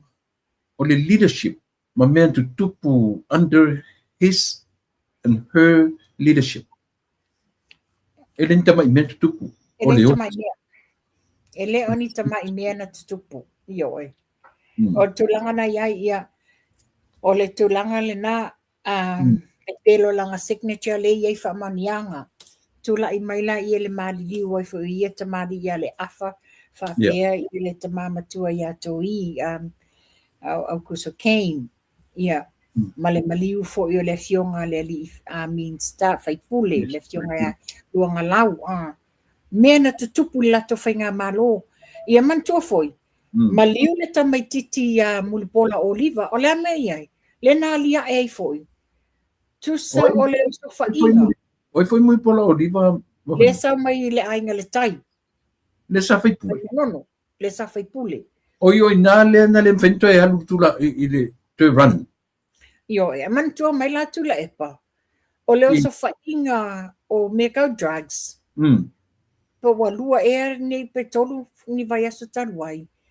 Ai maua tonu I le ainga o lea sa ofa I le tupe fa wale lato fale mai le laveanga lea lato tamatiti le naoti I mulipola oliva. Le nalia e mai about a month ago. Ia te tula I mai whanale. O le whai mai nisi o ele oliva o mulipola laki. I mean, sorry, mulipola laki, yes. Ese mulipola oliva, ese mulipola laki, yes. Ia, te tula I mai whanale mea lea ia pesta vai fōu. Le fōu na whasua ava, le fōu na... Ia, o tulanga le iai, tele mea punpuni. E mantua whai la tula e pa. Le malanga le na oa I sa vai le lua o. Le na te ia o te whafua se ia le ave ta avale. Le na mai mai. Le ana, ora na. Ana o sini io e. Tele ale tanu ume to ina. Le whana o mai le maliu o le atari. O le foi tanu. A mantua le sa sawa mai le amatanga. Ina ua tupu whala lave ma ua atu leo. I lo ai o le tāwale le ala. Na o sa o ai o I petesa. A atu whape mai, wala au mai tula e pa atu leo. Le whape mai le tala. O tula e pa lava na whai leo. O ngā o whaitonga luenga le ianu e se le ala sa no whai I po ato. Yeah, which is o la whala e la vea I mea whau. A whala la winga na le tala. O le taimi o taita inga tangata ni, e linka mai o le okia. O le whasioki ane mea na tupu mai. E linka mai mea la mea, mea whainga e linga I elu tatonunga ma whanua. Ona o mea ia. E le eise awa noa e toe whiwhiri e hei tapipi. E whioki ala kore I kimingi. Umatu malalangi. Kaku whioki akum kaku. I le koe kula I mai hei tapipi I se tūlanga whapena. Tula epa. Wa lewa na whai leanga sala. Wa lewa na whai. Wo o le taimi o le atua. E whiu le atua ma lepe le ainga o le fast. Le si mea. Kala aka kama pesta. Leo ke o maka le video. O yeise se o I le video nga. Tala ata I ai foi. Le I o pesita. Mai fou. Eu foi lá o queijo do matiti. Mai foi na la veia o. Ia solo fua foi na ai aka sol. Bi ata I fingo tala. Ia telo foi na moria foi le o foi le ngole. Foi no toi le drunk driver pea. Io e. Sa o a foi molianga na le na fai e fatu leo ia e fa o to lo o le. So who cares about Earl Palemia? Fai bo e so tu la fono, so be it. Yeah. Le winga leo le tala no, le winga leo ta ufu ai o le van fai o toto lima. Absolutely. E fai la wala to lo le meta na fai a o sesi fo ia o sesi. Ai o lo filongi ai maloia. No filongi ai maloia te tono la to van fai. La tu langa le dia e mai Samoa. Wa le ai se a foi se mamalu. Wa le ai se tu langa lofa. Wa le ai se tu langa e le a tinga e Samoa se a wala file mu. Lal me mo e tato tanga ilim tanga luenga o leo.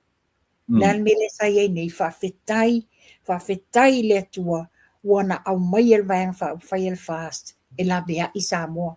Wa ana le tūlai mai nei le ainga fast. Whape nei la wa feu le tūlanga whala au whasaina. Ia. Ole, tasiri nā mea, luas futoto sanga il pawa. O la tō umir pawa. Toni, e le tau di ai, fast futoto sanga le tau pipi along. Le ma se mea whaia i mea ia. Le ma se mea na whaia i mea ia o whala au whasaina. Le ala utu lai mai ia le vaanga le. Le ua amata mea. Le te leo wha aia tua i tu sala sa mo, leo wha pia mai, wa umare testa tu lepa. Wa umare testa, ai mai, wa umare testa, o le taimi ala kapeneta, pa solo loe whaila ko testa. Ya. Ai, tūlanga matau tia. E matua i matau tia. Le se o tua le vaenga lea.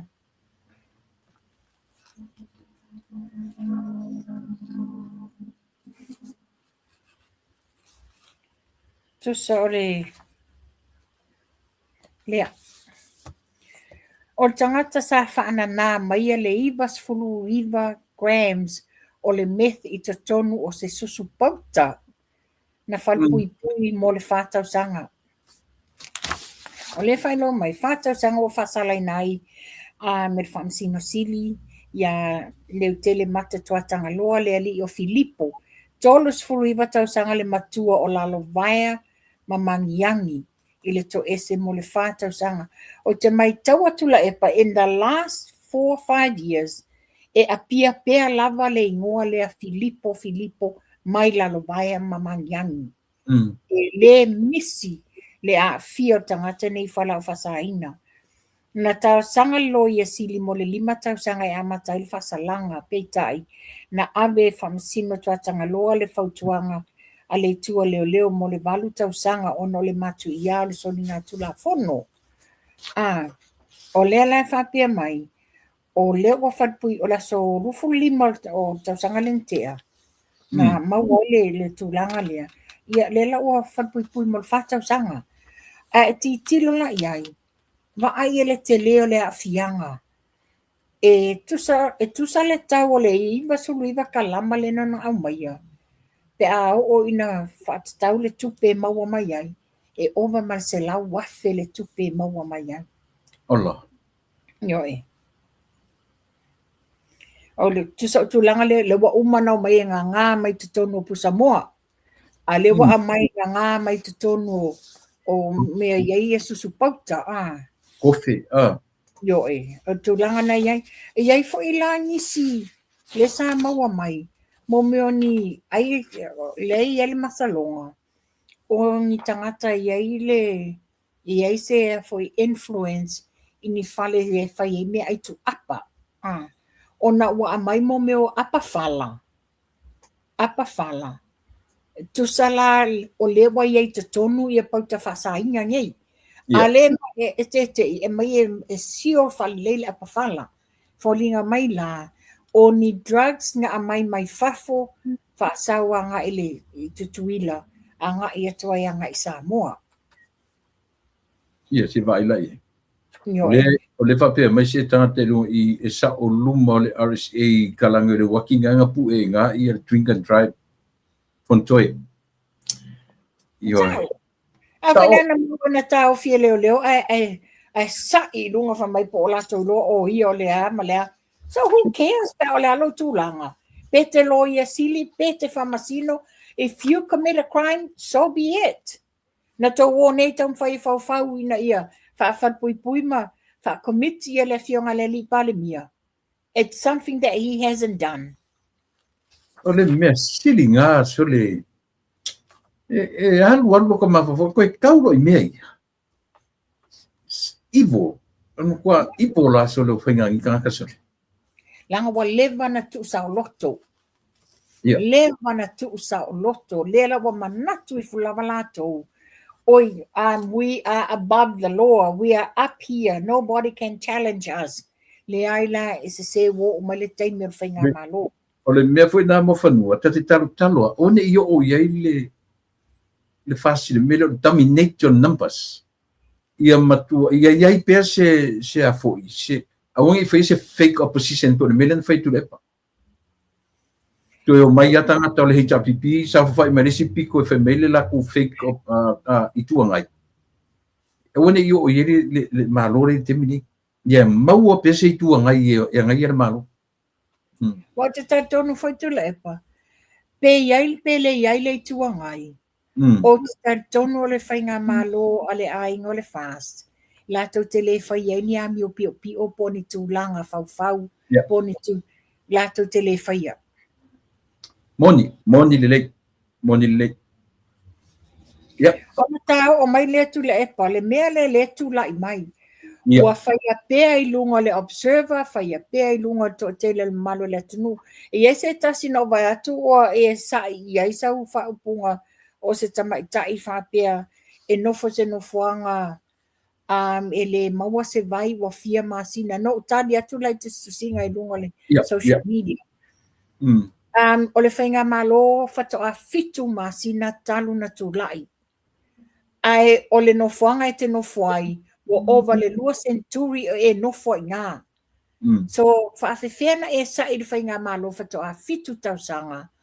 Ai e te le ialu e ave sau whaasea, pe ave sau tausanga I le taimi nofo inga le HRPP, ua luas futolu tausanga talu na tula I mai. Ma le paia inga a fia me le malo tausina iai, la mene e le anga iai. A lewa e anga I mai nei le taimi le nei. Ta mai I o lo valea na le loa, wa ova le masi e fia o lo whaapar O tulangana, e lela e tali tutusa manita upu nei tula epa. Tele na sai mawhai mai, oi wa pele pawa, whaafena ave le fionga le li pa le mia I New Zealand le Medivac le private jet, a lele a mai ni tupe whai ele pawa, o isi u whaapea mai, a whaafefal mai. O le mea le sa tele na peso o le pawa, mai tauina. Pe wha e ata amale la bebea ile the last few weeks o ta amale la nei matua I male pelepe ngawi lalo po moli o le ala a wha oto e ngawi lalo po moli maleanga ai mu beto moli e ngawi ro lalo po moli mo tu sia wa e tise e pepe pawa la fa fe lana to sa I mai ale fa ale manino mai mai tauina ai la le telo tau whaaleanga. A le manino le tūlanga o le mafuaanga o le peo le pawa. Te sira fia fu whanua. O nei mea uma, ai tilo ia I mea o le mea kau maintenance for how many years and sa fa I le malo. E le anga maintenance o mengi, le lau whekau ia le o ako le malo ki mingi. Mane leanga kelo me o underground courts underground wires ia le lipo kima le vai le servicing nga mea so ele mfinga foi kaulia ile malo left atu le mai ele mfinga la ku foi kauina ia langa o leo ku malo la le simea just take the blame lo mai pero tu langa le te fatwai o mai tawina pele tele ni tau faaleanga I lunga social media ai mai se lava la le utanga le vale le o mafil so ai mamoe le vai quando le fa pe mai e fa tu sa mai fa pe a fai e fai ngofia na malanga mai ini private jet tangata ai le o mafai na fa le layer fal mai matotua mai si au nanga mol fal mai ya wasa oila le sau noanga ale fionga ya sua o le pulo le tifai mona TV ai se awa e siringi ai le fionga le li pania ai painga malo fatoa fitu masina talon tulai ma lo tam faini a wala vabe e fa le leia ai le telo fa fitauli fa le tonu o lo tulai mai fa mai tele matotua ai se ana tau le siringi ai sai lele o lo mita I pea e sa ilele le lua se fulu mon tupu tausanga fast food tausanga ale HRPP. O le taimi o le lato pae ina le iai fa le tonu i te tonu al fal mai. Ia titila fal mai wa tele ina matua I liki to ulu ta walunga o fale ma. Ele se mena fata atu pul fitu masina left atu la I mayela ainga fast. This is maintenance from years and years le aise maintenance sa oi o mo fa tau tala fa pe o me al malo so I pe tongi al malo Ai o taxpayers money. A te sile fia foi mo fanua e sili atu tonga tale me ka maintenance. Yes. E maintaining of fale e mana i ba ia ko ala faia. O toi aba toi la le ali la le o le so ai mamoi. E Wa leo la la fo mai tala i lungo langa page. Tawa fei mai ana tala. Ai o ia la le tu la i mai tu o le fake page le o le Freedom of Samoa. Really? Yes. Ato e tanga i le iai. O lana tala noa le na mai lungo langa ia lava page. It's exactly the same o le wa mai lunga le Freedom of Samoa. Le lau te whai atu ai. Ia, o oe e tau nu wai le pese veangangi wa lata mai le taimi ta te wha mawai ai. Ia, sa e tala a amu ma le tama mai o ka ngaka. Ma lua whapea mai lunga le lua whasua. Mana tua fole to avalu le fola mai e palimia. E mōli ai le whaingo la fonga matanga ma le wha maoni. Le pe amu mato e whai mai pe ia o tā ua le pito i lunga le lisi. Ia, vai cuando. Whai le leise ua wha mawaenga ma auka mai ma moe ma siau mana mea fia lo ia. Wa toi titi o le taimi. Whai le leise o insurance. Wane te ua koe pi o kele lo vai pe ai tau nu mai Samoa. No winga o ka ngaka ali e keling ko rupea. O e tele. O hoi ma te whatuai. Wale tusa ma le whai mai o la tau sa o. Whai le ngā luenga le tua sa tū le pule laa. Ai o a mia tau nu o lole la unga le stoi ina. Ile mato e kalesia e whakasai la lo Christchurch. E ta ma vale ulu po o ai au tango la to lima. Ka mai e sa o ka la le si. Ta mai a o nga si i lima pe a ola le mori a pe ron mori si. Ini tini. I vai le au ka ua ma ku kua so le a. Io e tu langa na iai a. Tu la e pole mesa iai. Ia tatou wa ia na o tatou i o tatou matua. O le tautala, o le ai, o lava, o lo ulu, o lau savali. Ia o le fai lava sino uofo. Alanga ele pei ele fa pita o ngā whale tala i le tupao li. O le fai sino uofo i le ngana i le to tele o tamaita i e tu o fake pages. Au ka mai ka? Yo e fai lau tala oka ai. E momo ala ta fisiri lea. Ngā o ai o eo mātua mai le tuputupu ai. Wa leo te ilo e uia. O lea o onga le ia te o lai titi. Le wo o mai le teimiri nei. Sa o le upu a o ai tamatiti tu sai monala. A matua le te ese ai. Le whala wa o ai matau whanau. Au titi watu la.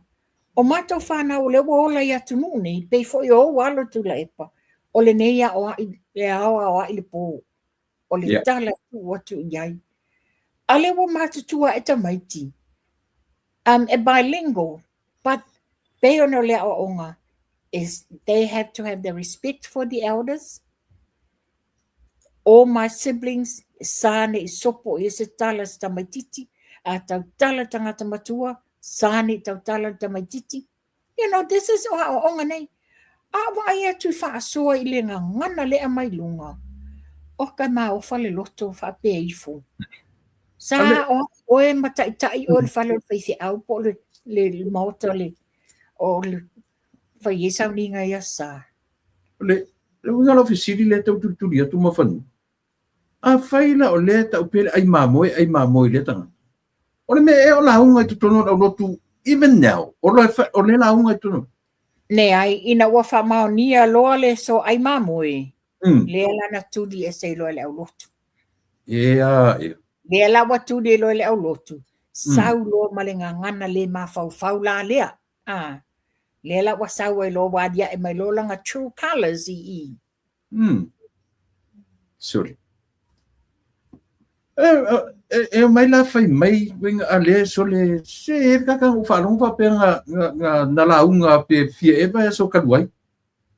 ke le lupe O e whai au whafonga mai le toa tele le malo le atunu ia po o nisi fo i o ekalesia o lo o lato wha o ngā ina ia lea o te ofo. O te ofo pēr whai o Nā. tō wha ngā ina. Ma Tangai whanua. i le ngana lena te wha o ngā ina i lunga o penga te whai langi ma le social media. Ni. Le winga tonu ala ngā la fisidi. Le winga tonu ala la. O ke o fo lai mamo e le whanongonongo te mini. Pe a whai sa. Pe a whai sa o Australia ia ia. Australia ia. Ia, a whai la o se au roku kele so le so le. Ia, me fui se ai fui au se mamo e pa e me Oe na mea uli ai adi ai. Wale na o mamoe. Na alu ma ave uma tupe ale au lotu. Tala le na. Ia, wika fio. Le lai whai lau tala peo na e sau noa o le sa launga o te ofo. E ofo ma ofo le loto. Talo whai nei tangata Yo e. Ia, peno whai atu. Whai le le sau insurance. Wai o toi titi o male taimi te lua tau mawai ai. Me te ua atu yo. Ia ati le na pi o mato e kwando ai malesi o vai. o la malanga ngā ele i lopo la sas whau ai. O whai matai ina. O whau umatatu te vai. Ai paula al whai uma. E o no pu an le lava ele i wha maoni e whau. Ke roa la kamanga. E piko siri langa le lipa unga o kamanga. Longa winga o lunga le langi e whau ai. Pea. Nei, e ave ia sa tani malusi whelo ka te pia whai. Malo. Ia, sauka me ka koe ngā. O wa whaale a ngā ina se whautuanga mo se tsunami lea na wai 6.34 le malosi al mafui. Lea na lawe a ia tātou sa mua. Ia e whaftai wa whaale a ngā ina le whautuanga le sa mai o se puipuinga wai na le se fulu kilomita le loloto le mea na oso le mafui. Which is, it's very shallow le loloto tele. Sorry. O le tulanga le wa amai le ofisa tu tonu le Central Bank. O le whatonton wino tului o nonga tupe. O se vaenga le o nisuinga le whantupe tu tonu.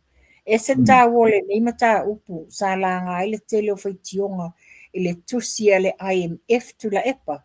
Ma tua fo le tusi lea le International Monetary. Le sa tele fo ni tusinga ma ni whaitionga. O se tasio suinga o wha moe le tu la fono o whantupe tu tonu Samoa. O le whatontonuina lea o tului i lunga o wha une ngā tupe wha mautu mai i wha lapo tupotonga, which is the Microfinance Institution i Samoa. Sau no manino le minsta ia mulpola, e mawalunga atu tului o nei wha lapo tupotonga, na i lole tutongi ino wha tupe tono le atunu. Which is, this is very true to le EPA. O le fo i mai tawina i atunu nei o te taitonu fo i wha pena o tau. A wha pete le alu le bank e whai mai e sau loan. Ai te alu la these microfinance institution. E wha pia, e whai ngofia na maua mai a lātou. They easily approve sau loan. But at a very higher interest rate. Le tului le tutongi. O i tonu ala lea na iai le fuafuanga le whainga malo. Ia sui ai la tu la fono nei. A le interfere mai ai la le International Monetary. Ma na whaamaunia mai foi. E nā le whale tupe tului o lo whaatontonu ai o le Microfinance Institution. Ma o se mea lea wa manatu le malo. E sui ina wa avea i la tomato. Mea la le na tupu le taimi lea nfuto a pale mai e la ia fia me i le lua o lua tasi. O ina le na amata mai e le tā penanga lea. Ia na alu to alia. A le fato ato e wha awau nei e le fionga le minsta ia mulpola. Le matele lo le tua inga. Wa le wha pia mai. O le tele wha la patutonga tau tupe o lo of. E ofo mai le luas furu fitu paseni. 27% the interest Maua- rate. Maua that is very high. Maua Given for Samoa, e le o lato to tongi pe o to tongi ia tātou ia tunu nei. It's very high. Tom faila le palo e sui le interest rate. Io e. Ia ngā whatia. Io e. Yeah. A le la sa fa se sei nai manatu ma te le ia i o tala. Le o sau no manino le fionga tamaitai min stau tupe. Fa pe o tangata e maise tamaitai no tupe. O lo o whaingata o na totongi ma o lo o ia i loa e na o nisi o tangata e ma whaina to e totongi le a whai ato o tupe na no. Mai i lo le wha awau pea o na si tia le turui. Tūlanga o le sui o komiti whaafoia Central Bank mo le sui ko wana e awea mta te whono. Mai tau malmata upure tula epa ona o le whawa ieitus tu singa whaapea mai. Oi, o le ala me o sau noa mai ele fionga te mai tai minsta. O ia o le ko wana a le Central Bank. Iwa pe ngā ke le fui kala le tala na. Io e. A le wa mai manino le fionga te mai tai minsta. E whapea o isi suinga o wha moe au fiai le wha ngā ina whinga wha abai le Central Bank. Maisi wha la patonga al malo e maisi o le tofia ina o le ko wana o le Central Bank e pāsia e le ao le malo e pei o isi tofinga uma. E na o le Central Bank le wha la patonga al malo e le noa tia e se tusi sai e le ao le malo. Na ia ta ua foi. O sui komiti whaafoe a le Central Bank e tautua mo le olanga atoa. Pe a whaatustusa isi komiti whaafoe al malo o tōwhia mo le titi o le tolu tausanga. Na ia tā ua o le Central Bank, o le Kovana Central Bank, o le taifono for Central Bank Board. E whisiria le white na ingoa iange le tūla le conflict of interest. IMF tusi na fisinia mun pola e winga le suinga wa fuafuina na tusi ai le International Monetary Fund i lona leo ino atungalu suinga ia.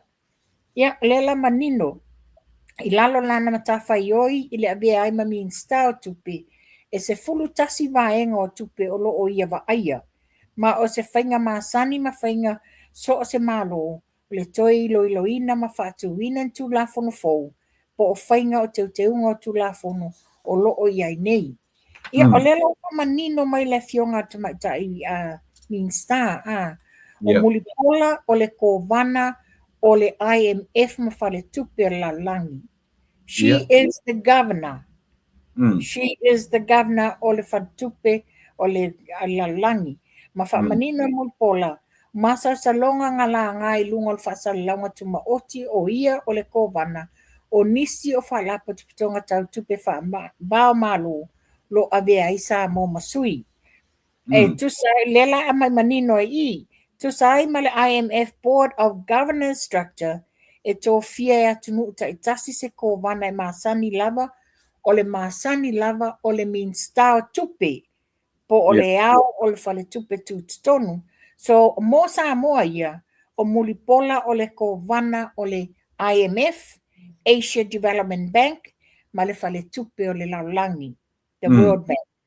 So she is the governor. I want to say ina whapea, oi a whawhea mai awa atelina. E la whapea mai, Samoa's alternate governor is Central Bank's Chief Executive Officer. Alternate. E ai, o sa le titi ma eva bithen ba ai.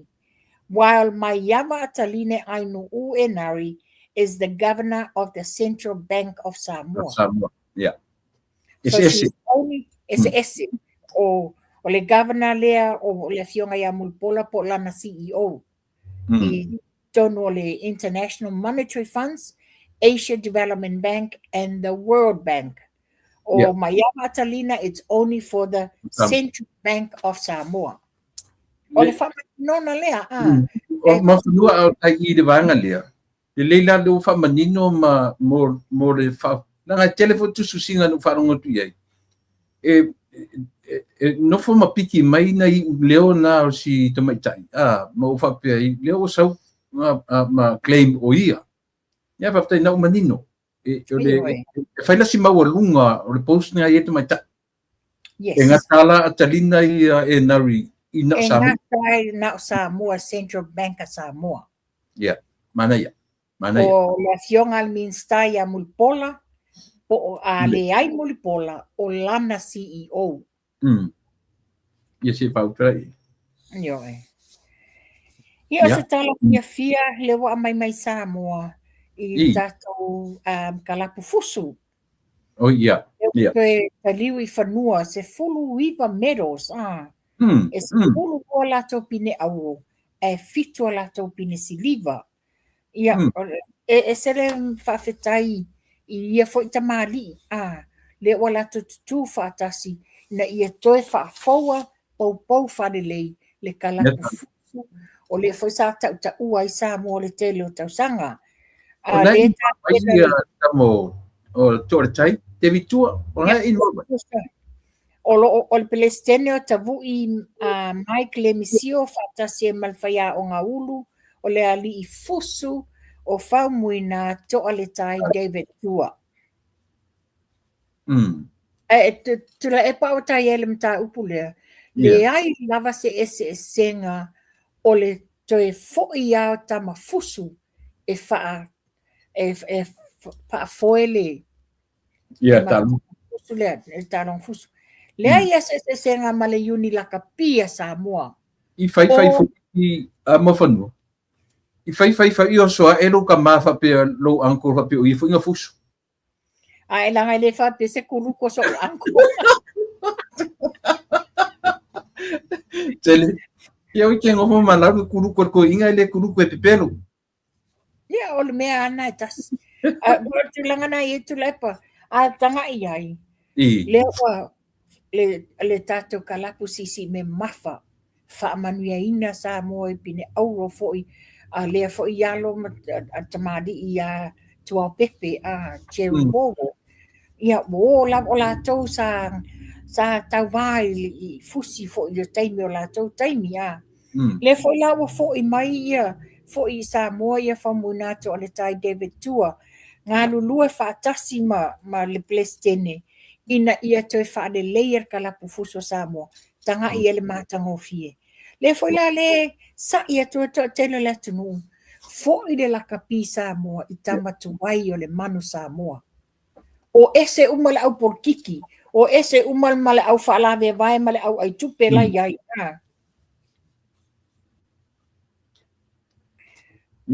O leta wa mai o le au taitain whamalasia ele kulenga whaapitoa ma le au whaia o ngalangolango le e au fiai ke le mete vui tanga loa Rudy Robeck ma le watea James Schmidt o le alo le fionga le li pandemia o ila tau umanei o loo tutu whaatasi ina ia e mantua foi ia o le alo le fionga le li pandemia o longa kwepa o stangata fusu tau foi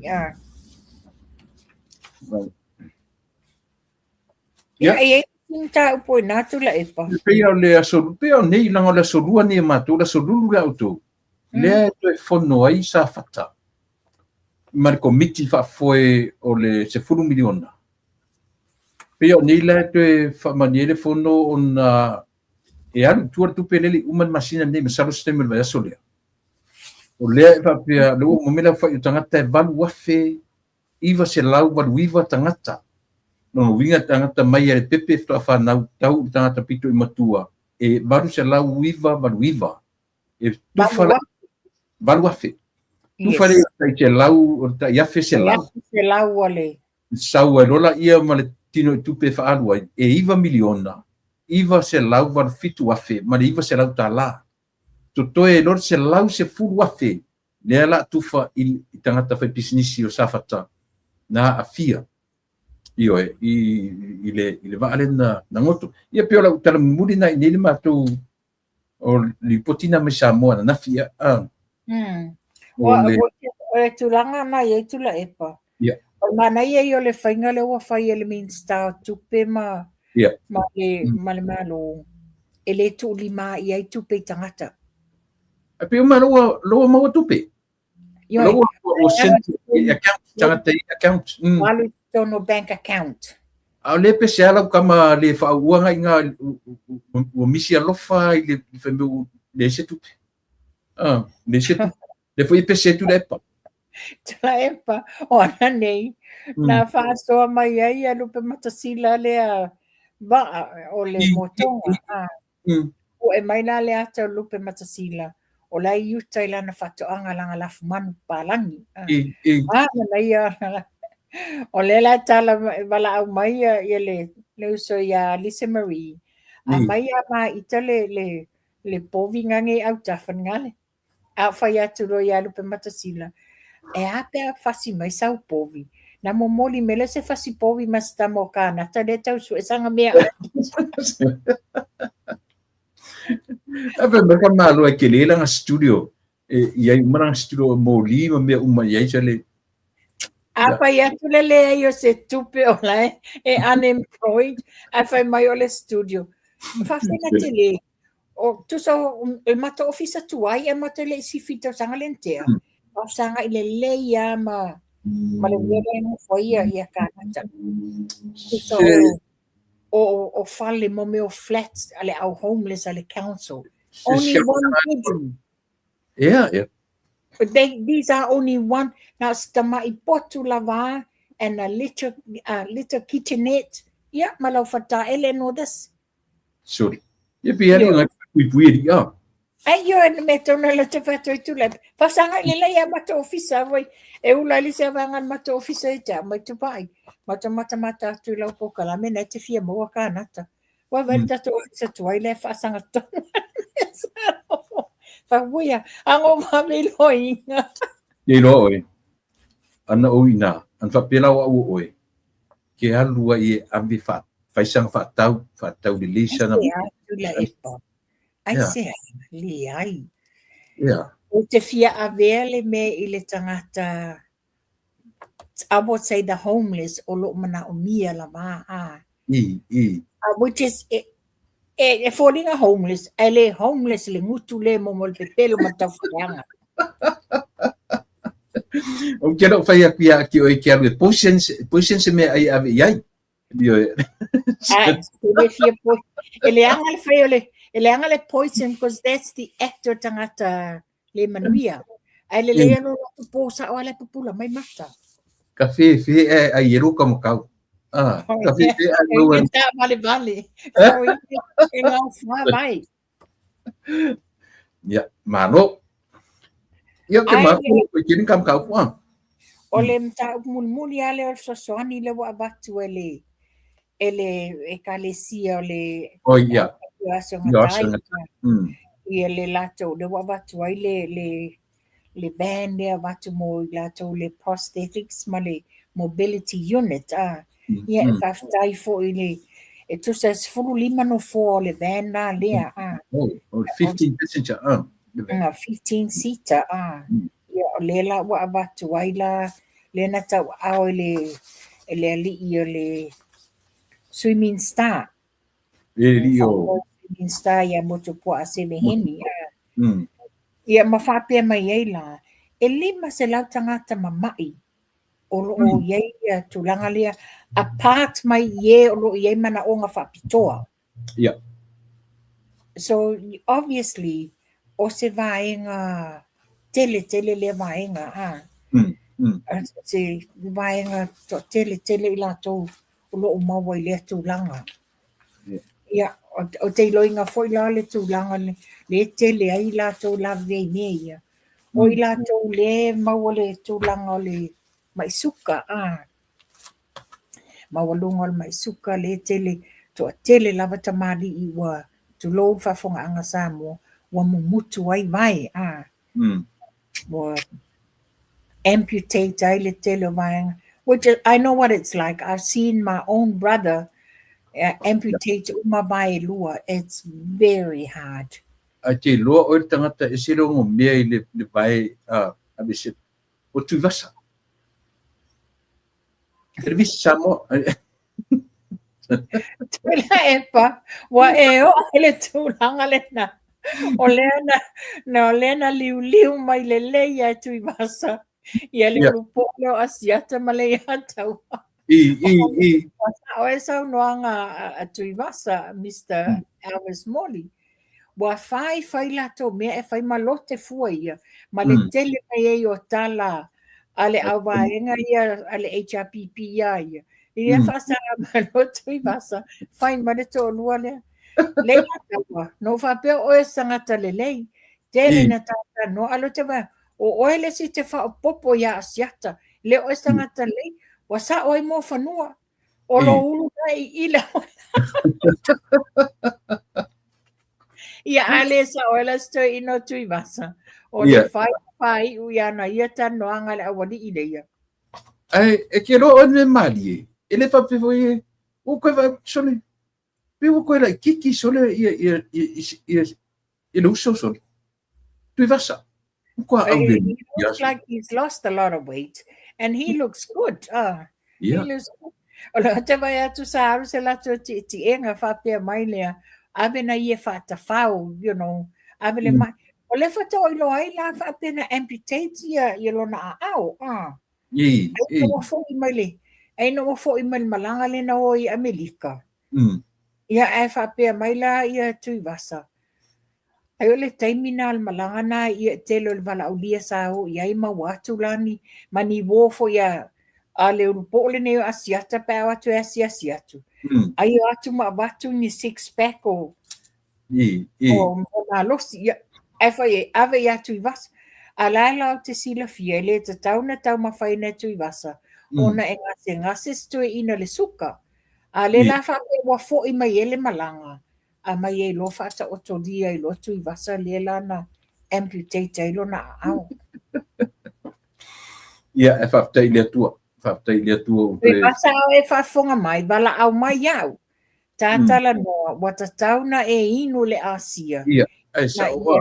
Ai ti tia lo suka. Ia, o te loa o matua o nei, tanga ilo le tātou ta upu ia pia whape ua. O mai e o matu fo ia utula epa.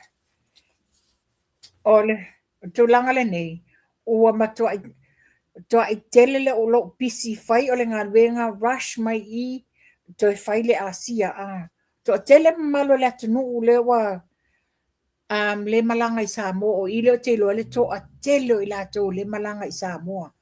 O le mana ia mai o lato Renew 28 o na whaatau na le bebela Samoa mai lato foi o lo o mamai o le fia o I Samoa e le mana o na tu ai ngā tu langa whaana tu Samoa na ta otolia o na o mai o le ngungu ma so o ngā pona iwi ia lea o lau Asia lea Redox Gold e whaafai ngō fia I mea uma ia te oe pe ai malanga I Samoa mea ti ngā tau le ngua sau whala au.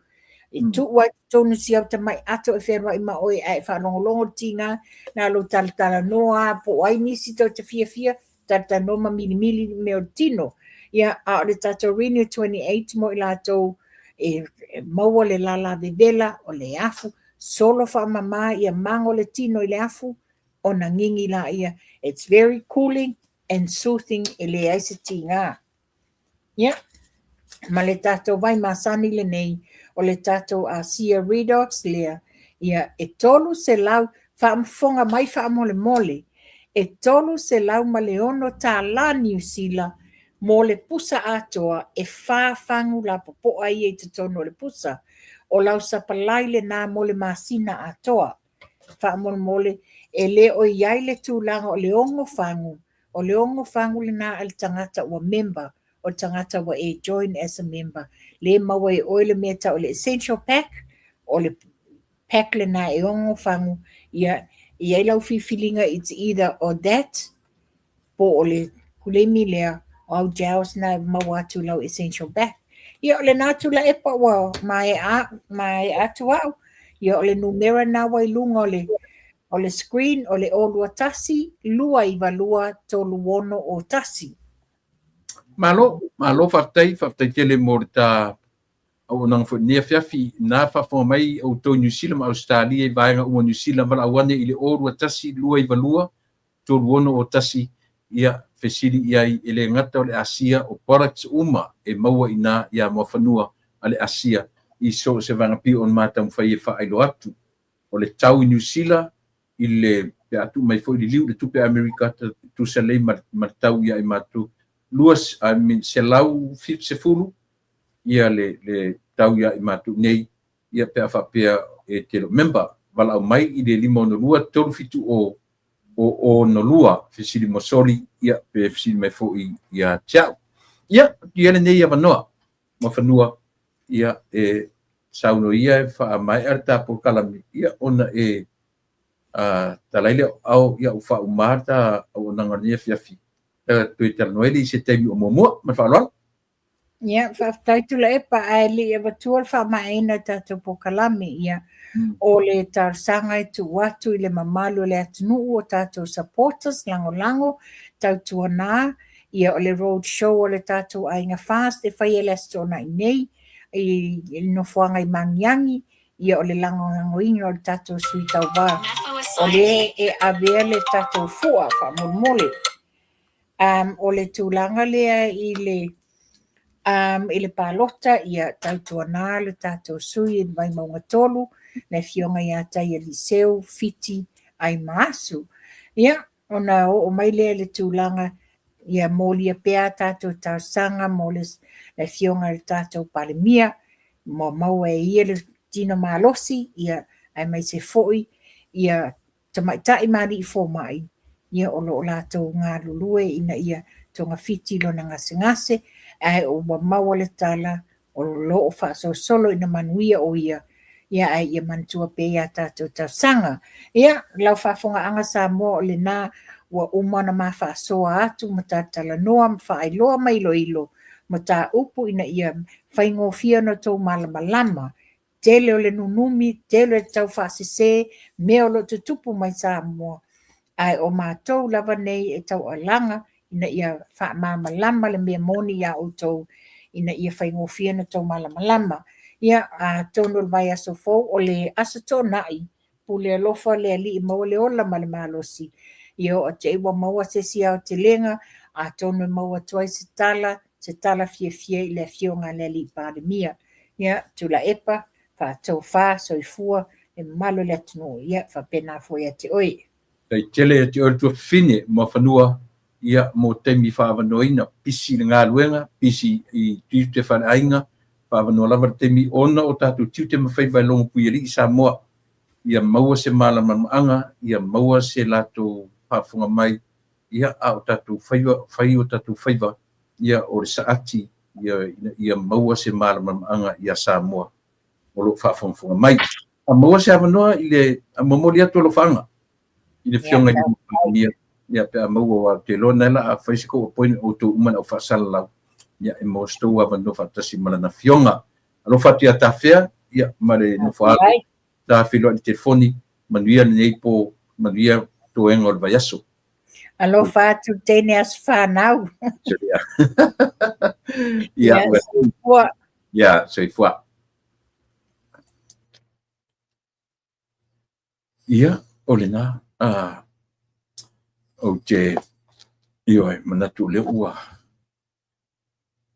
fa umile matemi ia o le ua te altemi te wainu malolo ia te tele Samoa ia ile taua io nem ta puin matanoa taua ia ele fa titi foi ia le nga faftai le tatu wo matatu paanga ia ona lona foi tula mai ilana foi pitola au me se foi le la tulangi o lo ngalue mai ai ia tau mau lava ese taimi ese ia e pi o lo tau fai lava sa ilia vano ina ia mafai ona fatau wina ia tiute mafai va ua ave yaile soifu maleola yoi e tupulanga le lima ua ta iono se fulu male fa leo ta iono su malima yoi de pulanga lima ua te fa solo na laiti fa solo na matutua ad faftai le tua io tamatua e mata umatu a mo se ava no ta te tautu ngai ia lo tu pa ia malu to mama ia foi fainga yoi pe o ma oisi tangata fa salalau matutua ia o lo ia terminate yoi i tau ese mai ele si o li laiti le ia ai tasi lava lo matu faiva o lo tau fai ina ia ina ia au ngā lo mātou ola e taupu ai o e Samoa le atu pele. Ia alofangia e le atua le whaatautoria ma le ia le sairinga manuia le fionga i le lipale mia ma se whainga malolonga e malolo atu ia o Jerome whaopepea ai ia ona o siakinga o lo whianga i maia. Anga le leile atua ia i leo mawai ia o Jerome te minei taitai o tatu watnu, taitai o ekalesia taitasi, taitai o nuu mafio anga so o se Samoa i so se tafo nei lalolangi o maua le nei tautua ma le au nanga manisi o tautua. O mātou whaiva, ia e malamalama. Pauana, nisi vaenga, o te whato whaatu Samoa. Le atu pele tatu tue wheloa i le aso atai. Tai au, le pule alo whale atua, e mo ia ili soifua ma leola, mo le teminei, soifua ia ma i manuia.